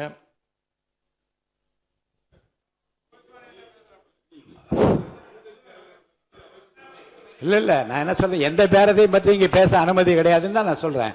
நீங்க உதாரணம் சொல்லி நீங்க திடீர்னு எடுத்தோடனே குதிரை பேரன்னு சொல்லுவது, அப்புறம் இன்னொரு பேரம் என்று சொல்லி மாண்புமிகு உறுப்பினர் வந்து சோஃபான்னு சொல்றாரு. நான் என்ன சொல்றேன்னா, எதையும் சொல்லுவதற்கு இந்த அவைக்கு உரிமை உண்டு. ஆனால் சொல்லுவதிலே உண்மை இருக்க வேண்டும். உண்மைக்கு மாறான தகவல்களுக்கு இங்க இடமில்லை. ஏன்னா அர்த்தம் இருக்குல்ல. இப்ப நீங்க ஏதோ ஒரு அர்த்தம் உள்நோக்கத்தோடு சொல்லப்படுற நீங்க சோஃபா என்று சொல்வதற்கு நீங்க ஒரு உள் அர்த்தத்தோடு ஒரு வார்த்தையை சொல்லுகின்றீர்கள், நகைத்தும் கொள்ளுகிறீர்கள். அப்ப மக்கள் அதை பற்றி என்ன நினைப்பார்கள்? சற்று விளக்கமாக பாருங்க. ஆதாரம் இல்லாமல் சொல்லப்படுகிற எந்த வார்த்தைக்கும் எந்த குறிப்புக்கும் இங்க இடமில்லை. மாண்புமிகு எதிர்க்கட்சி தலைவர், நீங்க தொடர்ந்து பேசலாம். ஊழல் சக்தின்னு சொல்லிட்டு அதே எம்எல்ஏக்களுக்கு இன்னைக்கு ஒரு மச்சத்தை மட்டும் வச்சுட்டு இன்னைக்கு தூய சக்தியா நீங்க மாத்திட்டீங்க. அதனால எங்களுடைய தலைவர் சமீபத்தில் சொன்னாரு, தீர்ந்து போன சக்திகள்கிட்ட திருடுற அளவுக்கு காஞ்சி போன சக்தியா இன்னைக்கு இந்த ஆட்சியாளர்கள் இருக்கிறாங்க. ஆகவே இந்த குற்றச்சாட்டுகளுக்கு முதலமைச்சர் அவர்கள் தன்னுடைய பதில் உரையில அவர் விளக்கம் அளிப்பார்னு நாங்க நம்புறோம். முக்கியமா இந்த ஆள் பிடிக்கிற வேலையை நிப்பாட்டிட்டு இனியாவது ஆட்சி நிர்வாகத்துல நீங்க கான்சென்ட்ரேட் பண்ணுங்கன்னு உங்களை எல்லாம் கேட்டுக்கிறேன். மாண்புமிகு பேரவைத் தலைவர் அவர்களே, உங்களுடைய தேர்தல் முக்கியமான வாக்குறுதிகள், படிச்சு வேலை இல்லாத இளைஞர்கள் அவங்களுக்கெல்லாம் 4500 ரூபாய் மாசம் 4500 ரூபாய் தருவேன்னு சொல்லியிருக்கிறீங்க. அது சீக்கிரம் 6 மாசத்துல கொடுங்க. மகளிருக்கு நீங்க சொன்ன உரிமை தொகை 2500 ரூபாய் உரிமை தொகை, வருஷத்துக்கு 6 கேஸ் சிலிண்டர், தாய்மாமன் சீர், இதெல்லாம் 6 மாசத்துல கொடுப்பீங்கன்னு நான் நம்புறோம். எல்லாம் எப்படி கொடுக்க போறீங்க அப்படின்னு ஒரு டைம் லைனை முதலமைச்சர் தன்னுடைய பதிலுரையில சொல்லணும்னு கேட்டுக்கிறோம். அதேபோல் சட்டம் ஒழுங்கு சீர்கேடு, மின்வெட்டு, விவசாயிகள் பிரச்சனை ஆகியவற்றில் முதலமைச்சர் அவர்கள் தலையிட்டு உடனடியாக ஒரு தீர்வு காண வேண்டும். ஆளுநர் உரையில இதற்கான விளக்கம் இல்லாததால முதலமைச்சருடைய பதில் உரையாவது இதெல்லாம் இருக்கும்னு நாங்க எதிர்பார்க்கிறோம். இப்ப நான் கேட்டதுக்கெல்லாம் வழக்கம் போல பழக்க தோஷத்துல எல்லாத்துக்குமே திமுக தான் காரணம்னு எங்க மேல பழிய தூக்கி போடாம தப்பிச்சுக்காம தீர்வை நோக்கியதா முதலமைச்சருடைய பதில் இருக்கணும்னு நான் விரும்பி கேட்டுக்கொள்கின்றேன். ஆளுநர் உரையில இருமொழி கொள்கை, மாநில உரிமை, சமூக நீதி, மகளிர் முன்னேற்றம்னு திமுக சொன்னதையே ப்ளூ பிரிண்டா ஃபாலோ பண்ணி இந்த அரசுடைய கொள்கை முடிவுகளா அறிவிச்சிருக்கிறீங்க. இதை நாங்க வரவேற்கிறோம். மற்றபடி ஆளுநர் உரையில தமிழ்நாட்டுடைய வளர்ச்சிக்கான ரோடு மேப் எதுவும் இல்லைன்னு கூறிக்கொண்டு முழுக்க முதலமைச்சருடைய புகழுரையாகத்தான் இந்த ஆளுநரை அமைஞ்சிருக்குன்னு சொல்லி வாய்ப்புக்கு நன்றி கூறி விடைபெறுகின்றேன். நன்றி, வணக்கம். பேரவையின் இந்திய நிகழ்ச்சிகள் இத்துடன் முடிவுற்றன. மாண்புமிகு பள்ளி கல்வித்துறை அமைச்சர் பேசுங்க. ஐயா, மாண்புமிகு பேரவைத் தலைவர் அவர்களே, பேசுங்க. மாண்புமிகு பள்ளி கல்வித்துறை அமைச்சர் பேசுங்க. உட்கார். மாண்புமிகு பேரவைத் தலைவர் அவர்களே, ஒரு செய்தி விளம்பரத்துறை அமைச்சர் என்ற முறையில் இந்த மாமன்றத்தில் மதிப்பிற்குரிய எதிர்க்கட்சி தலைவர் அவர்கள் சொன்ன சில செய்திகளுக்கு சில வரி விளக்கங்களை உங்கள் மூலமாக வழங்க விரும்புகிறேன். தன்னுடைய பேச்சிலே மாண்புமிகு எதிர்க்கட்சி தலைவர் அவர்கள் சில விளக்கங்களை ஆக்கப்பூர்வமாக ஆதாரத்தோடு கூறியிருந்தால் அதை குறிப்பெடுத்து அதன்படி இந்த தமிழ்நாடு அரசு தன்னுடைய திசைவழி போக்கை சரியான முறையில் செலுத்திக் கொள்ள தயாராக தான் இருக்கிறது. நான் முதல்வன் திட்டத்தை முடக்குவதற்கோ மாற்றுவதற்கோ எங்களுக்கு எந்த திட்டமும் இல்லை. ஆனால் சில விஷயங்களை தெளிவுபடுத்த வேண்டும். 40 நாள் விரதம் முடிப்பது போல 40 நாட்கள் ஆட்சியை இந்த தாவேக அரசு நிறைவு செய்திருக்கிறது. இந்த 40 நாட்களும் பார்த்து விட்டேன், ஏமாற்றம் மட்டும்தான் மிச்சம் என்று அவர் சொன்னார். ஆனால் மக்கள் திமுகவினுடைய 40 நாள் அல்ல 5 ஆண்டுகளையும் பார்த்துவிட்டு அந்த வந்த ஏமாற்றத்தால் தான் இப்படி ஒரு தீர்ப்பை எங்களுக்கு வழங்கி இருக்கிறார்கள். ஆளுநர் மகிழ்ச்சி, அமைச்சர்கள் மகிழ்ச்சி, ஆளுநர் மகிழ்ச்சி என்றெல்லாம் சொன்னார். இந்த அரசில் தமிழ்நாடு மக்கள் மகிழ்ச்சியாக இருக்கிறார்கள் என்பதை தான் இன்றைய சட்டமன்றத்தினுடைய போக்கு காட்டுகிறது. நான் முதல்வன் திட்டத்தை பொறுத்தவரை தமிழ்நாடு முழுக்க இருக்கக்கூடியவர்களை நான் முதல்வன் என சொல்ல வைத்துவிட்டு ஒரே ஒரு குடும்பத்தில் மட்டும் முதல்வர்கள் வந்து கொண்டிருக்கின்ற போக்கை மாற்றுவதற்காக தான் இப்படி ஒரு சட்டமன்றம் அமைந்திருக்கிறது. தமிழ்நாடு வரலாற்றில் முதல் முறை முதலமைச்சர் மட்டுமல்ல, மாண்புமிகு சி ஜோசப் விஜய் அவர்கள் முதல் முறையிலேயே முதலமைச்சராக இருக்கிறார். அவருக்கு பிறந்தநாள் வாழ்த்துக்களையும் சொல்லிக் கொண்டு, நிதி ஆயோக் கூட்டத்தில் மாண்புமிகு முதல்வர் சொன்னதெல்லாம் 40 நாட்களில் நீங்கள் செய்திருக்க முடியாது, அது திமுக தான் காரணம் என்று சொன்னார்கள். நானும் அதை தான் சொல்கிறேன். இன்று அவர் சொன்ன சட்டம் ஒழுங்கு, போதை பொருள் எல்லா பிரச்சனைக்கும் 5 ஆண்டு காலமாக அவர்கள் செய்த திமுக ஆட்சிதான் காரணமாக இருக்க முடியும் என்பதையும் சுட்டிக்காட்டிக் கொள்கிறேன். பள்ளி மாணவர்கள், ஒரு கல்வித்துறை அமைச்சர் நான், பள்ளி மாணவர்களினுடைய புத்தக பையிலே அன்றைய முதல்வர் ஸ்டாலின் படத்தை நாங்கள் போடவே இல்லையே என்று பெருமையாக சொன்னார். அப்புறம் ஏன் சார் லேப்டாப்ல மட்டும் அந்த படத்தை போட்டீங்க? நீங்க லேப்டாப்பில் போட்ட படத்தை எங்கள் மாணவர்கள் திண்ணர் வைத்து அழித்து விட்ட காட்சிகளும் சமூக வலைதளத்தில் பார்த்து கொண்டுதான் இருக்கிறோம். ஒரு வரியில் சொல்லுகிறேன், கோயில் பிரச்சனையை முத்தமிழறிஞர் டாக்டர் கலைஞரினுடைய வசனத்தையே சொல்கிறேன். நாங்கள் கோயில் கூடாது என்று சொல்லவில்லை, கோயில் கொடியவர்களின் கூடாரமாக மாறிவிடக் கூடாது என்றுதான் சொல்லுகிறோம். தூய்மை தொழிலாளர்களை இன்றே பார்த்து விட்டதாக முன்னாள் முதல்வர் பார்த்து விட்டதாக சொல்கிறார்கள். எங்கள் கேள்வியே அதுதான். 10 நாட்கள் ஒரு வாய் சாப்பிடாமல் உண்ணானும் இருந்த போது நானும் எனது சகோதரர்கள் அண்ணன் ஆனந்தும் மாதவம் போய் பார்த்தோமே. இன்று தூய்மை தேவதைகளை பார்க்கிற திரு ஸ்டாலின் அவர்கள் அன்னைக்கு ஏன் சார் பார்க்கல? ரிப்பன் மாளிகைக்கு அட்ரஸ் தெரியலையா? எப்படி போக வேண்டும் என்ற பாதை தெரியவில்லையா? தமிழ்நாடு எத்தனையோ திருடர்களை பார்த்திருக்கிறது. அலிபாபாவும் 40 திருடர்களையும் கூட பார்த்திருப்பீர்கள். அலிபாபாவும் ஃபியூஸ் கேரியர் திருடர்களையும் இப்போதுதான் எங்களுடைய மின்சாரத்துறை அமைச்சர் பார்த்துக் கொண்டிருக்கிறார். அதை குறித்த நடவடிக்கை எடுக்கப்பட்டுக் கொண்டிருக்கிறது. அவர்கள் மின்வெட்டை குறித்து சொன்னதற்கு மாண்புமிகு புரட்சித் தலைவி அம்மா அவர்கள் இதே மாமன்றத்தில் சொன்ன ஒரு வரியை சுட்டிக்காட்ட ஆசைப்படுகிறேன். இந்த மாமன்றத்திலே தமிழ்நாட்டிற்கு மின்சார தடையை அறிமுகம் செய்த திமுக எதற்கு மின்சார கலைஞர் வண்ண தொலைக்காட்சி கொடுத்தார்கள், அந்த நாட்களை பார்க்க முடியாது. கலைஞர் வண்ண தொலைக்காட்சி கரண்ட் இல்லாம கரப்பு இல்லையா பிளாக் அண்ட் ஒயிட்டாவே போன அந்த காலங்களை எல்லாம் மறந்துவிட்டு ஆதாரம் இல்லாமல் உண்மைக்கு புறமான செய்திகளை மாமன்றத்தில் அவர்கள் சொல்வதை இதோடு நிறுத்திக் கொள்ள வேண்டும். நேரலையை குறித்து கேட்டார்கள். எனக்கு ஆச்சரியமாக இருக்கிறது. 3 ஆண்டு காலமாக ஒரு தொழில்நுட்ப கோளாறாக அன்றைய சபாநாயகர் நேரலையை இருட்டடிப்பு செய்து விட்டார். ஆனால் இன்று மாண்புமிகு சபாநாயகர் நேரலையை கொடுத்துக் கொண்டிருக்கிறார். அவருக்கு எங்கள் சார்பாகவும் நன்றியை கூறிக்கொண்டு, விவசாயிகளை குறித்து இந்த மாமன்றத்தில் ஒன்று சொல்கிறேன். தமிழ்நாடு வரலாற்றிலேயே விவசாயிகளினுடைய சங்கத்தின் தலைவர்கள் மீது குண்டாஸ் போட்ட ஒரு சர்க்கார் திமுக சர்க்கார். ஆனால் அவர்கள் கண்ணீரை போக்க நாங்கள் போராடி கொண்டிருக்கிறோம். அரசு பள்ளிகளில் எந்த கட்சிக்காரர்களும், அது தாவேக்காரர்களாக இருந்தாலும் சரி, பள்ளி மாணவர்களை தொந்தரவு செய்யாதீர்கள் என்று சொன்னதோடு மட்டுமல்ல, பெருமையோடு சொல்கிறேன், எங்கள் கட்சியினுடைய ஒன்றிய செயலாளர் அரசு பள்ளியில் சென்று ரீல்ஸ் எடுத்ததற்காக நேற்றைய தினம் கட்சியை விட்டு நீக்கியிருக்கிறார் என்னுடைய பொதுச் செயலாளர். சட்டம் ஒழுங்கு பிரச்சனையை பற்றி பேசுகிறவர்களுக்கு அண்ணா பல்கலைக்கழகம் நினைவுக்கு வரவில்லையா? அண்ணா நகரில் பெத்த பிள்ளைக்கு கொடுமை நடந்ததற்கு கம்ப்ளைண்ட் கொடுக்க வந்த அப்பா அம்மா மீதை அடித்து துன்புறுத்தியது நினைவுக்கு வரவில்லையா? யார் அந்த மேலிடம் என்று கேட்பவர்களுக்கு யார் அந்த சார் என்பது நினைவுக்கு வரவில்லையா என்பதை உங்கள் மூலமாக நான் கேட்டுக்கொள்கிறேன். இடையில் ஆங்கிலத்தில் ஒரு விஷயம் சொன்னார், to remain silent. I want to quote Walter. I may not agree with what you are saying, but I am ready to give my life to defend your right to say it. எதிர்க்கட்சிகளினுடைய கருத்துகளையும் அரவணைக்கக்கூடிய மாமனிதர் இந்த மன்றத்தில் முதல்வராக உட்கார்ந்து கொண்டிருக்கிறார். ஆக்கப்பூர்வமான விமர்சனங்களை சொல்வீர்கள் என்று பார்த்தால் திரும்ப அரசியல் விமர்சனங்களை மட்டுமே சொல்லிக் கொண்டிருக்கிறீர்கள். இந்த சோஃபா கதையை எண்ணிக்கை விட போகிறார்கள். எங்கள் தலைவர் சினிமாவை விட்டாலும் அவர்கள் அட்லி என்கிறார்கள், புஷ்பா என்கிறார்கள், ஜுராசிக் பார்க் என்பார்கள் போல் இருக்கிறது. நான் ஒன்று சொல்லிக் கொள்கிறேன், அந்த சோஃபா அவர்கள் வாங்கியது, அவர்களினுடைய வசதி கருத்து வாங்கியது. மதிப்பிற்குரிய அண்ணன்களை நீங்கள் சிறுமைப்படுத்தக் கூடாது. ஆனால் ஒன்று உறுதி, எந்த காரணம் கொண்டும் பார்க்க வருகிற கூட்டணி தலைவர்களுக்கு மட்டும் பிளாஸ்டிக் சேர் போட்டதை போல சிறுமைப்படுத்தக்கூடிய கட்சி தமிழக வெற்றிக் கழகம் இல்லை என்பதையும் நேரத்தில் நான் தெரிவித்துக் கொள்கிறேன். சிங்க பெண்களை குறித்து அன்றே விரிவாக தெளிவாக அழகாக நான் கூறிவிட்டேன். சிங்க பெண்கள் இந்த நாட்டினுடைய தமிழ்நாடு அரசினுடைய பொக்கிஷம். அவர்களை குறித்து மீண்டும் இப்படி சிறுமைப்படுத்தி பேசியதற்காக மாண்புமிகு பேரவைத் தலைவர்கள் அதை கண்டிக்க வேண்டும். சிங்க பெண்களை குறித்து இனி யாராவது தவறாக பேசினால் அதை அனுமதிக்க கூடாது. இப்படி தவறாக பேசியதற்காக அவர்கள் மன்னிப்பு கேட்க வேண்டும் என்று தமிழக வெற்றி கழகத்தினுடைய அரசு சார்பில் கேட்டுக்கொள்கிறேன். வாக்குறுதிகளை பற்றியெல்லாம் பேசினார்கள். பொதுவாக வாக்குறுதிகள் சர்வதேச அளவில் பொலிட்டிக்கல் பினாமினல் எப்படி உருவாகிறது?